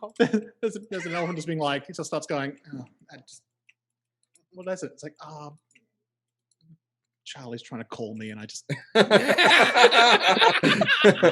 can't. I don't want to pick I up. can't be You know dealing what with it's that like right with now. family. So yes, so infrasound as a communications is a real thing. It turns out it's common for elephants of all things. So yeah, so for the night elves, the ebon elves down here, there are several different things which actually use high frequencies for echolocation and low frequencies for communications, and so. Ebon elves have just essentially developed over a long period as it's good to be able to, if you can't understand it, it's at least good to know it's around, right? So yeah. So yes, there's this really odd, like, you're hearing some of the music. The high frequencies are clear, the higher frequencies are well in the middle of the human range, and so it's actually not a bad little melody she's playing. It's just every once in a while there's these really weird gaps between one instrument or the other. I think Alexandra is hearing more of it than Spider and Lucas is, but still half elven, right? Yeah. Well, I think Spider is captivated by the game in the corner and sort of nods in that direction and looks over to she and says, "Do you know what the game is they're playing?"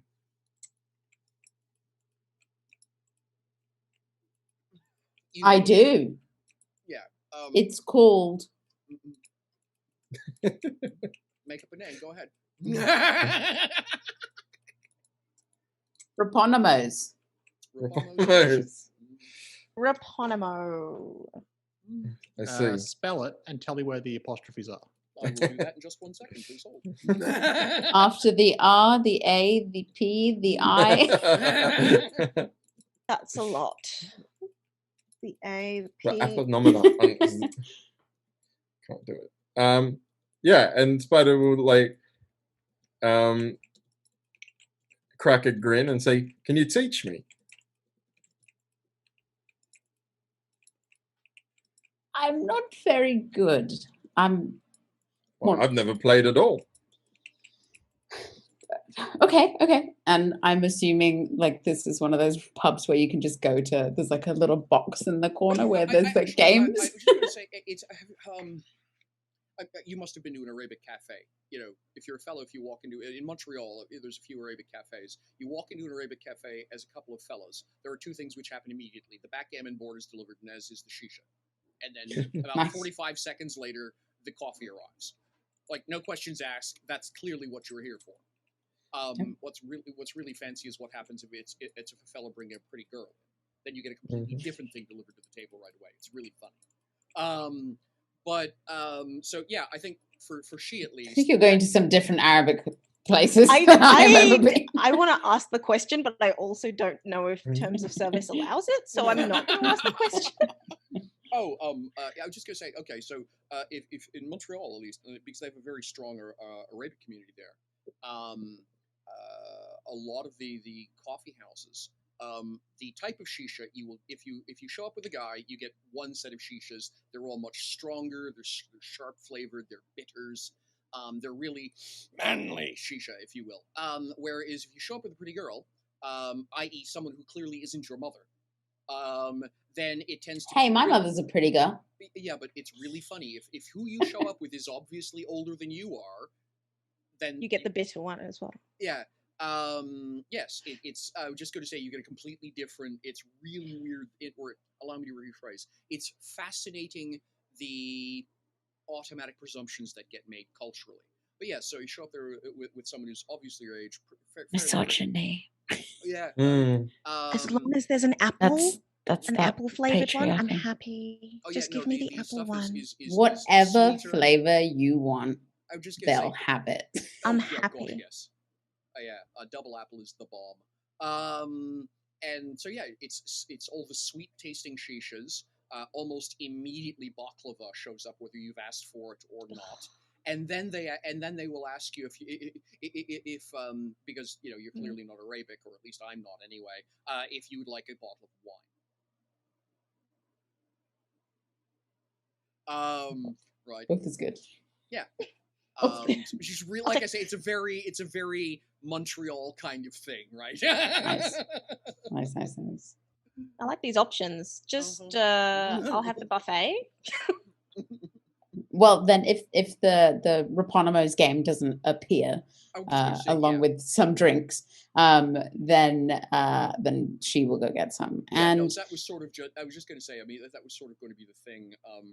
So of course, naturally, because Ebon Elf Society is matriarchal. There's 4 women just walked in, including one obvious guest.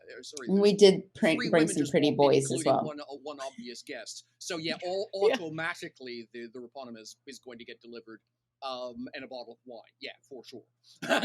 They Probably bring you when it's you bring a probably robot. honeymead sort of drink instead of a grape, right? But yeah. What were you What's saying? what's the thing to bring when they bring a robot? A wrench and a can of oil. Wait, And that's not even for the robot. That's not for the robot. What are we getting? What's Chevalier getting? Hands it to Lucas. It's interesting because like I think lots of cultures have this kind of no, my video stopped. Cool, that's exactly great. Nope, you're back now. I have different versions of this. When I lived in Beijing for a brief time with my friend, any bar you go to, you could just ask for dice, and they'd just hand you a bag of dice, and you could play. Yep. Some of the tables had like carvings in it for certain games and stuff. It was very interesting. I don't think I went. Go for it. Go to most Caribbean places, and there will be dominoes. And they will slam them down so hard you think they're going to go through the table, and then it's just like the double one, and you're like, you didn't have to do that, but you did because it made you feel cool. That was extra. You're going to do anything, do it with a flourish, right? Exactly. I think she tries to.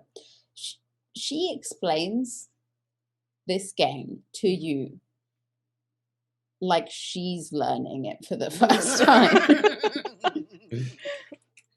And you'll see like she occasionally glances over to Marla like, right? I think. There's a few homebrew rules in there as well. Yeah. I think the best way of explaining is that every time that she looks that was over cool, Sam. at Mala will suddenly turn around and start chatting with Lucas. Mala? Because why won't you troll your sister if you could? Right, so I can't place it next to this one unless I catch that first. All right. Well, what? Okay. I mean, why don't we just go around? Okay. Play the game. Yeah, exactly. Exactly. So yeah, it's a whole lot of rolling and putting down and dealing and rolling again. Different cards mean different things. The dice control what you can or cannot move in terms of the domino pieces, and the objective is to try and get your part of the domino structure to match your card deck. Does this game involve deception? Well, almost by definition, because if you can figure out what the other person's attempting to get to, then you can try to block them by removing pieces. Alexandria is not good at this game. So it is part strategy, part giggling hysterically, and part betting. Alexandria's not good at any of this game. So waitstaff will drop by. a couple of basically platters of sliced something. We'll just use the phrase something because Alexandria, I don't think, is going to ask too many questions. There is steamed breads. There is cheese. There is some dips. It's basically a pile of finger foods. Spider starts munching on something. And it's like, oh, I see. So the reason you collected that set of cards is so that you could put these two together that you needed to roll. Interesting. There's a lot going on in this game. You're very good. Thank you. You're a very good teacher too. I'm glad you think so. So yeah, there is it's an interesting ambiance, I think, is the best way of explaining the place. There is this vague sense of average, if you will. It's extraordinarily pretty, don't get me wrong. It's, the food is quite good. It's really tasty. The people here are all very busy. And there's laughter, there's chit-chatting, there's a couple of people clearly arguing over what seems to be the details of a contract of some kind. But in its own way, it's also very, very everyday. In a very reassuring kind of way. I think it feels far less alien in here, if you will, than maybe that first night in the cave with the chimney, that first nap in the cave with the chimney, with the thing up the top that no one wanted to talk about. Oh, and don't forget being at the edge of the graveyard. So He was trying to forget that. Thank you, Tilly. So yeah, would it be terribly impolite of me to ask the people at the other table if they wanted to play with us? And Michelle, tell me if I'm wrong. well, actually, I can just give saying you the this. answer. I can just Go give for you the answer. So the short version is, Ebon Elves have got a really weird sense of personal privacy. By human standards. In other words, if you can see me, you're allowed to talk to me. If I don't want to talk to you, I won't be visible. Without getting too far into the whole backstory of the Ebon Elves, their original roots are very nomadic, communal, and so literally privacy is defined as, if you can't see me, leave me alone. So in an open room like this, where you can see everybody is, quote, socially fair game. If they didn't want you to talk to them, they'd be up in their tent. Okay? So there's no, obviously, if you're allowed to approach anybody, and they're allowed to say, you're always allowed to ask, I guess, implicitly is the way that things are. If you can see me, you're allowed to talk to me. I'm allowed to tell you I'm busy, or that this is just a moment with my friend here, and that's okay too. But if you can see me implicitly, you're approachable. Yes, exactly, Chantal. If I'm online, you can approach me. That's a very good way of looking at it. It is a sense of Ebon Elves, for all of their internal quibbles and politics and irritations, are still functionally extended family in their own odd, weird way. They can be the best of neighbors who don't like each other over the picket fence, but at the same way, if you're both out washing your car, you'll at least say hi, because it's awkward not to. Do you know what I mean? If I can see you and you can see me, the correct thing to do is acknowledge you were there and maybe try and be nice, right? The fact that I may throw a rock at your car as soon as you leave is irrelevant. Because you won't see it. Yeah. Because you can't see me. Right. So I didn't do it. That is the best way of explaining Ebon Elf society that I can come up with. Somehow or another, you've made an entire culture based on John Cena.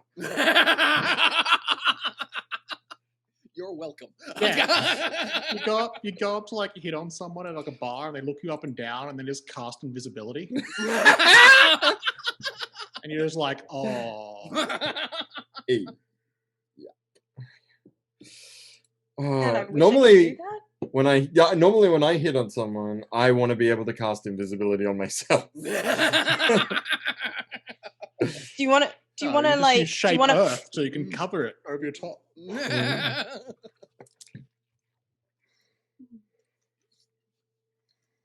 Right.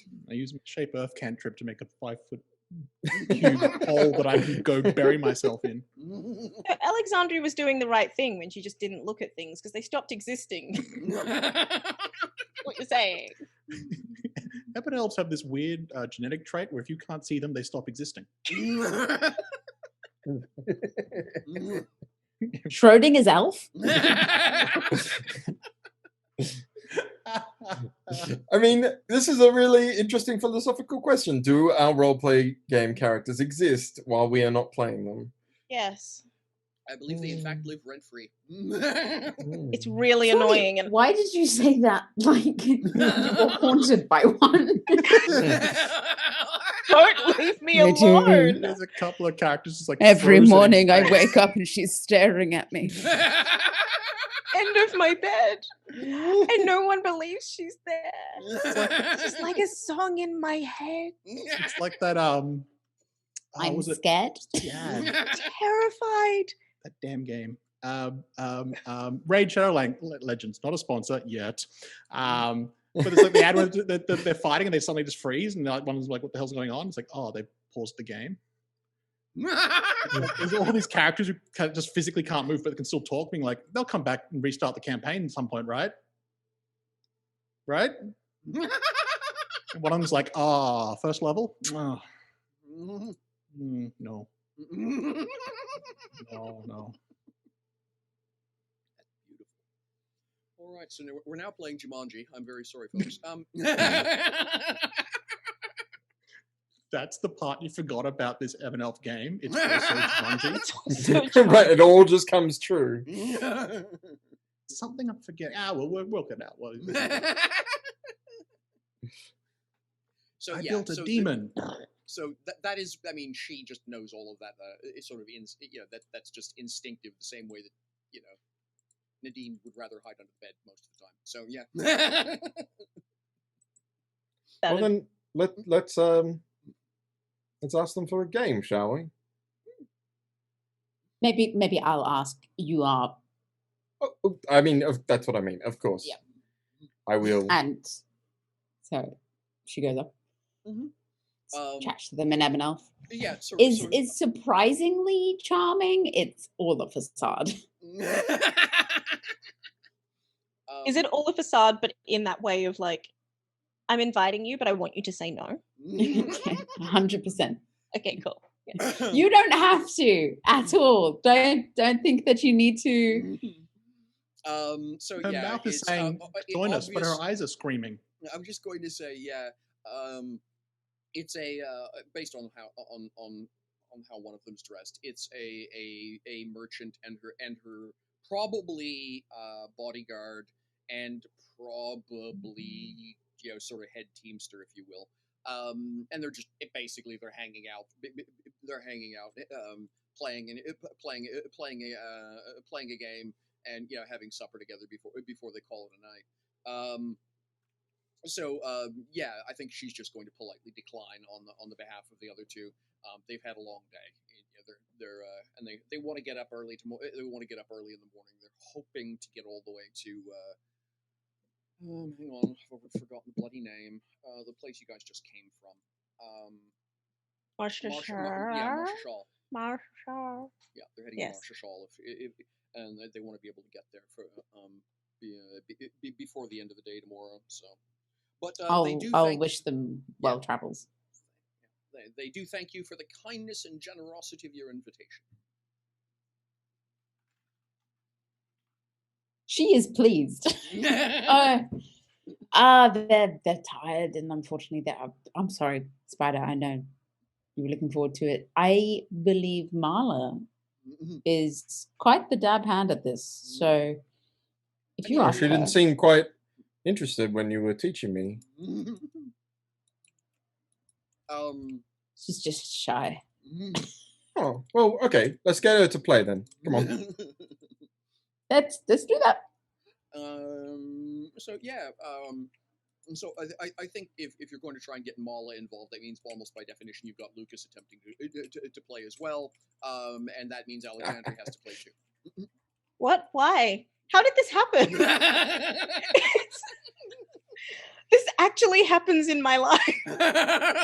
Where people are like, well, this person's involved and this person's involved, and you're just sitting there. We're not letting that happen. So now you're playing. And I'm like, what happened? But suddenly, and then board Lucas games. apologizes and obviously will invite Chevalier to play too, because he wouldn't want you to feel left out. Do you know how to play cards? I was just thinking, this is because we didn't. I don't remember how he described it, but at the end of after the Fisher celebration,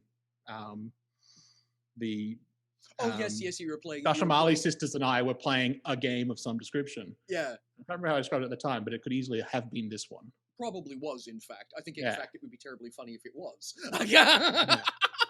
Oh, yes, I'm an old hand so this at whole time, this whole time that she's been explaining it,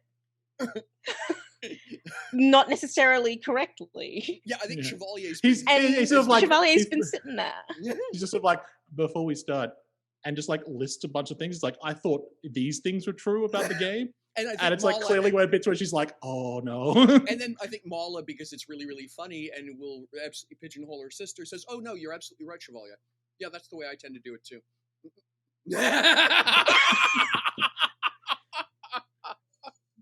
Do you have something in your eye? Yep. Why is those fingers? Multiple. People would use. It's fine. It's fine. Marla knows all about my condition, don't you, Marla? Barry sort of looks back for like, not yeah, she how has I a bad meant case it. of ILS. So, in the course of this game, Spider, who has probably picked up all of that very, very quickly, because this is like a hustle he pulls a lot. Spider wants to manipulate the game so that she wins, and like over Marla in like a dramatic way. You and my dad would get along just fine. He does this. I can't believe I won. I mean, I couldn't believe I won. I think Maul is going to be looking at her cards suspiciously going, I can't believe you won either. I told you, you're very good at this. Apparently so.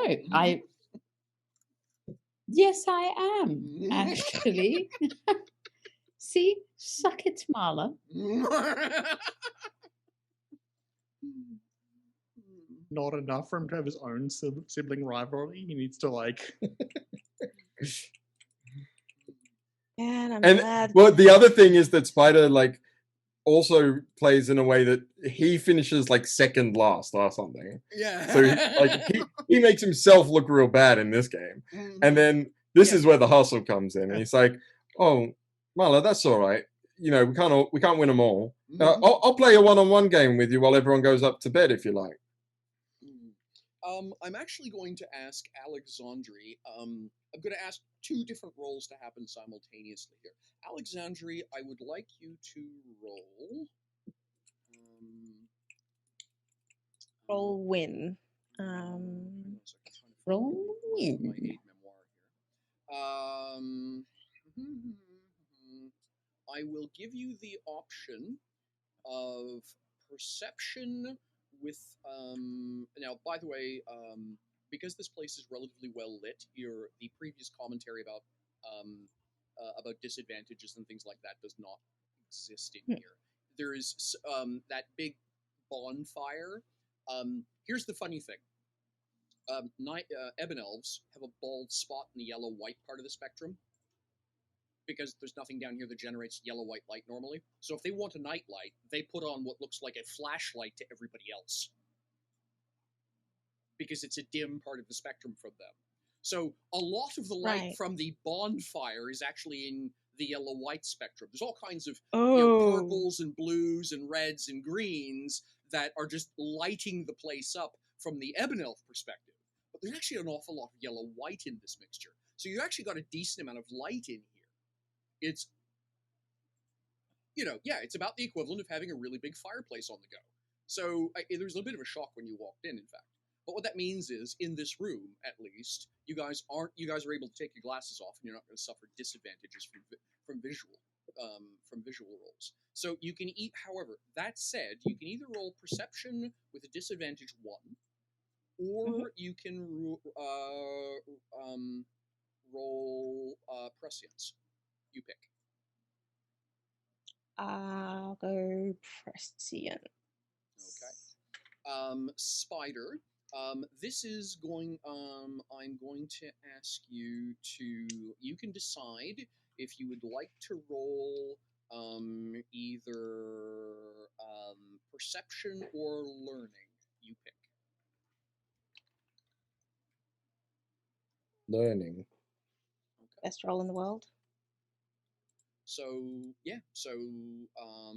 and then I need to make a die roll for a Mala. Just give me 1 moment. Is this... I'm not explaining to you what's going on. I'm telling you what your options are. Yeah, that's why I'm just looking at the 2 different stats. So learning is about recalling facts about history, magic, the natural world, information picked up from an external source. Perception is ulterior motives, track someone, gut feelings. That's a gut feeling sounds more like a spider way of doing things.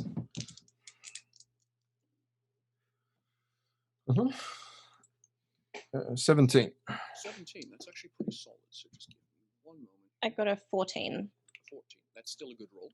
So just give me 1 sec while I check Mala really here, just to see what she sees, as it were. That's going to be 2d8. So we start out with a 5. Oh gosh, camera's in weird angle. 1 second. I was rearranging something a little bit earlier. There we go. That's a bit more visible. Wow, that's a garbage roll for her. And that's okay. So that winds up in 11. That's not awful. Oh, she gets advantage 1 on that. So there was a 5 and a 1 on the d8s, and that's a 7. So that's going to replace the 1.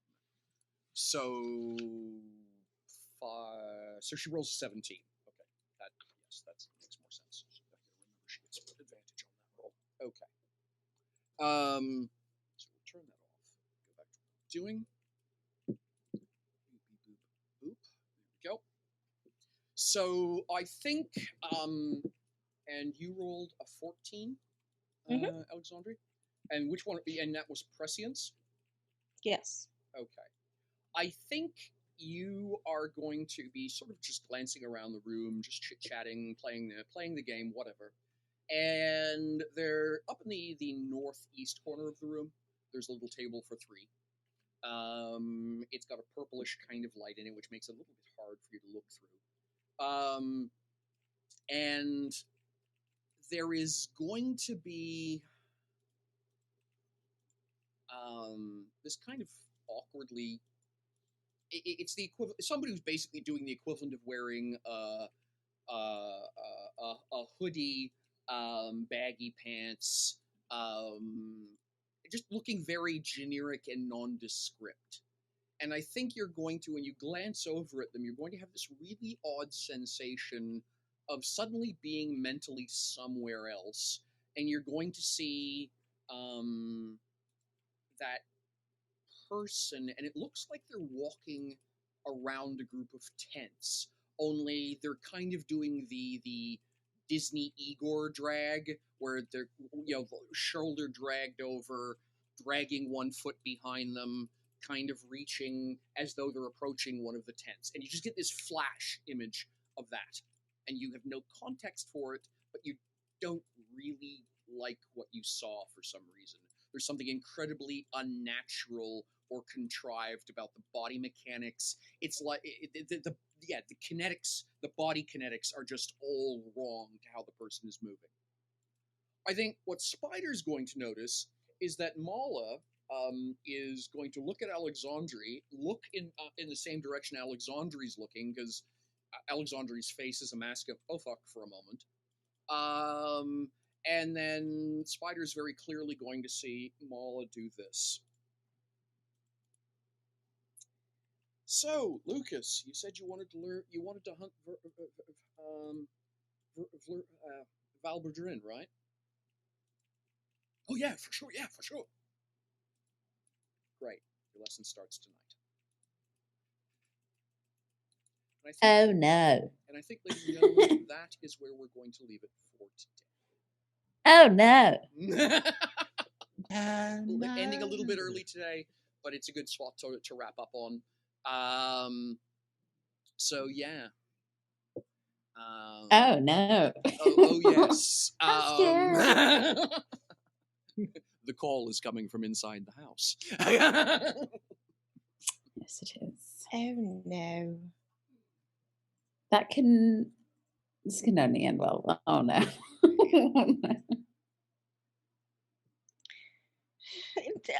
I disagree. I think right now, she is the epitome of a this is fine with the fire around. You can take this. It's fine. Probably. So everyone had fun, yes, I hope. Absolutely. Apologize to Jamie and Sam. They kind of got left behind a little bit on this one, but yeah. Next session, you'll have lots to do. Look, we got to enjoy the ride. Oh, I'm having a good time. Okay, cool. That's yeah. I'm always conscious of when players don't get a lot of screen time, as it were. So trying to, but yeah. All right. So that's it for this week. I'm going to leave it there because yes, the next bit gets messy, and I don't want to get into that with 20 minutes left in the stream. So we'll just wrap early, particularly with Drew missing. So yeah. Have Nadine missing next week, don't we? Are you out next week, Nadine? Yeah. Yeah. Oh, okay. We'll need to talk about that. Okay. Yeah, we'll discuss that over the week. But yeah, just so I know what it is, she will want to, what she's priorities are going to be, as it were, so I can make sure your character gets played properly. Absolutely. Yeah. Alrighty. So yeah, so it's bye-byes time. I do thank you all. That was fun. Fantastic roleplay. So yeah, we'll start with Chantal. Oh, good times. I'm Chantal. Chantal B. You can find me on Twitter at Chantal B. I wanted the whole text to be wall of text. All funny all the time. Oh, I wasn't even looking at that. I love that when I say my name, it calls me Gentle Baby in the captions. That's what I was reading. I love it. I love it. Beautiful. I'm Gentle Baby. Gentle Baby. Now there's a comma? Anyway, I'm Chantal B. You can find me on Twitter at Chantal B. You can find me, I don't know, like that's probably it. You can find me on my website at wordswithcolor.com. Stop laughing at me. I am an actor, a voice actor, a writer, a game designer, a streamer, and I'm a psychologist. I am currently recording 2 podcasts, one of which is for Shrike Tabletop for a new system. Tomorrow, I've got a big old meeting for today. I've got a big old meeting for Omens Rising, which is a game that I'm part of the design team on. Very excited. This is going to be amazing. I play in fully cosplayed stream the Falkenstein Affair bi-weekly at 8 p.m. Eastern Time over at action_fiction. I'm often found on Nadine's channel where Thirst happens. Go figure. I will also be in a charity stream soon follow me on Twitter. I will tell you about this charity stream. It's been a long time since I've played D&D, but it will be a D&D stream, Awesome. one shot, where all of us are playing warlocks. Oops, all warlocks. Under the category of can't possibly end badly. They're all bards. I mean, I'm just gonna say as a fun thing, my patron may or may not have something to do with the Powerpuff Girls. I'm so about it.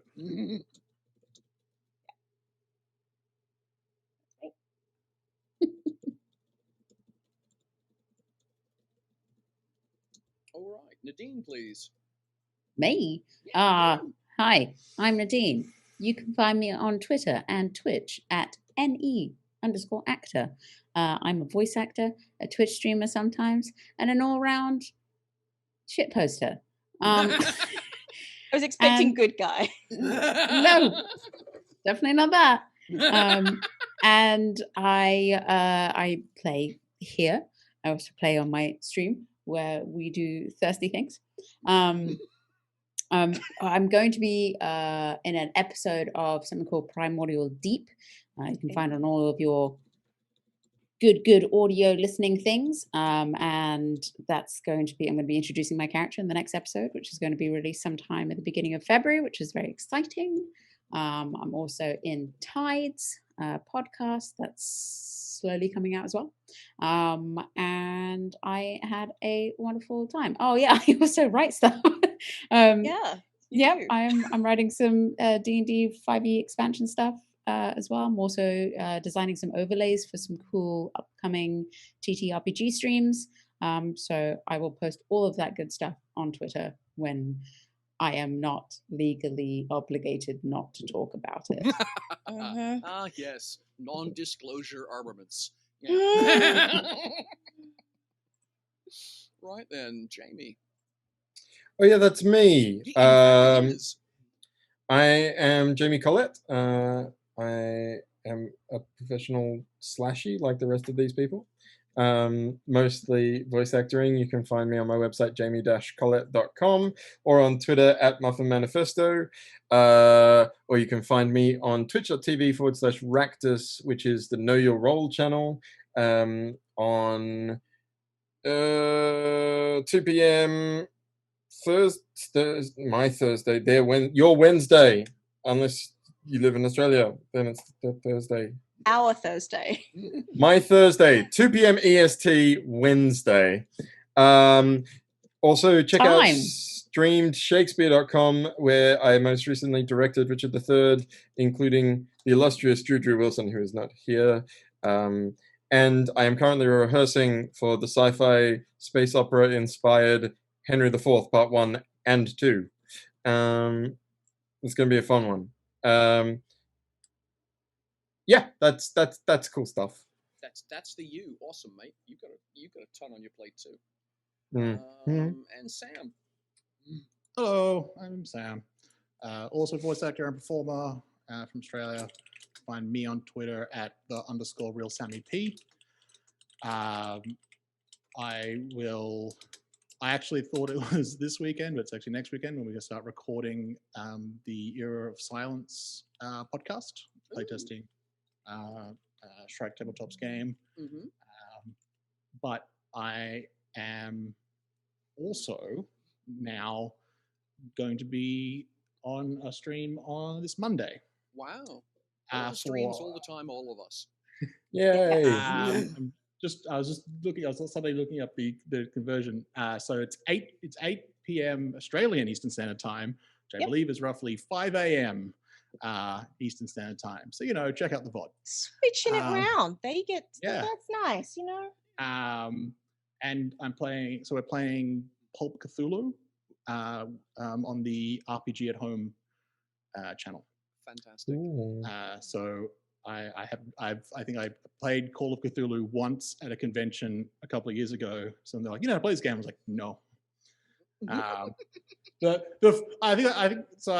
think before we made the character, I was like, one of the few things I know about the game is reading tomes and doing magic is always a terrible idea. So I made an academic who wants to know about magic. Can't imagine it's going to go badly. But so that starts this Monday. They're sort of like if you don't know how to sort of run a game, they kind of like help you get a session going, and sort of I think they're sort of like kind of like a for hire thing. I think they do like school programs and stuff like that as well. But they're sort of doing a stream partly as a sort of like, this is what games look like. Would you like to try? Yeah. So I think the plan is to have like a somewhat rotating cast, at least like a flexible enough one, so it doesn't matter when people drop out. Nice. But, that starts this Monday. So that'll be fun. Cool. All right. Dear friend Drew Wilson is away this weekend, hence the black box up there. But yeah, he should be back next week as far as I know, yeah. And so yeah, and that leaves me, Michel Vaillancourt. I'm the storyteller and games master for this fantastic group of people. Thank you all for joining me. All you at the table and all you watching, both live and on the VOD, deeply appreciate your time. I always have so much fun with this game. It's great.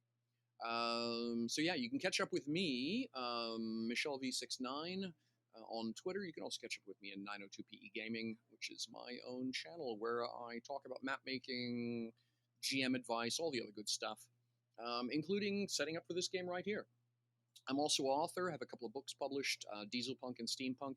So if those subjects interest you, take a look at me on Amazon. Latest one I've done is Ironclad Exile. I'm of the opinion it's my best work, so I hope you enjoy it. And that's it for this week. We're out of here. Take care of yourselves. Have fun with whatever games you're playing. And I hope you all join us again next week. Bye-bye.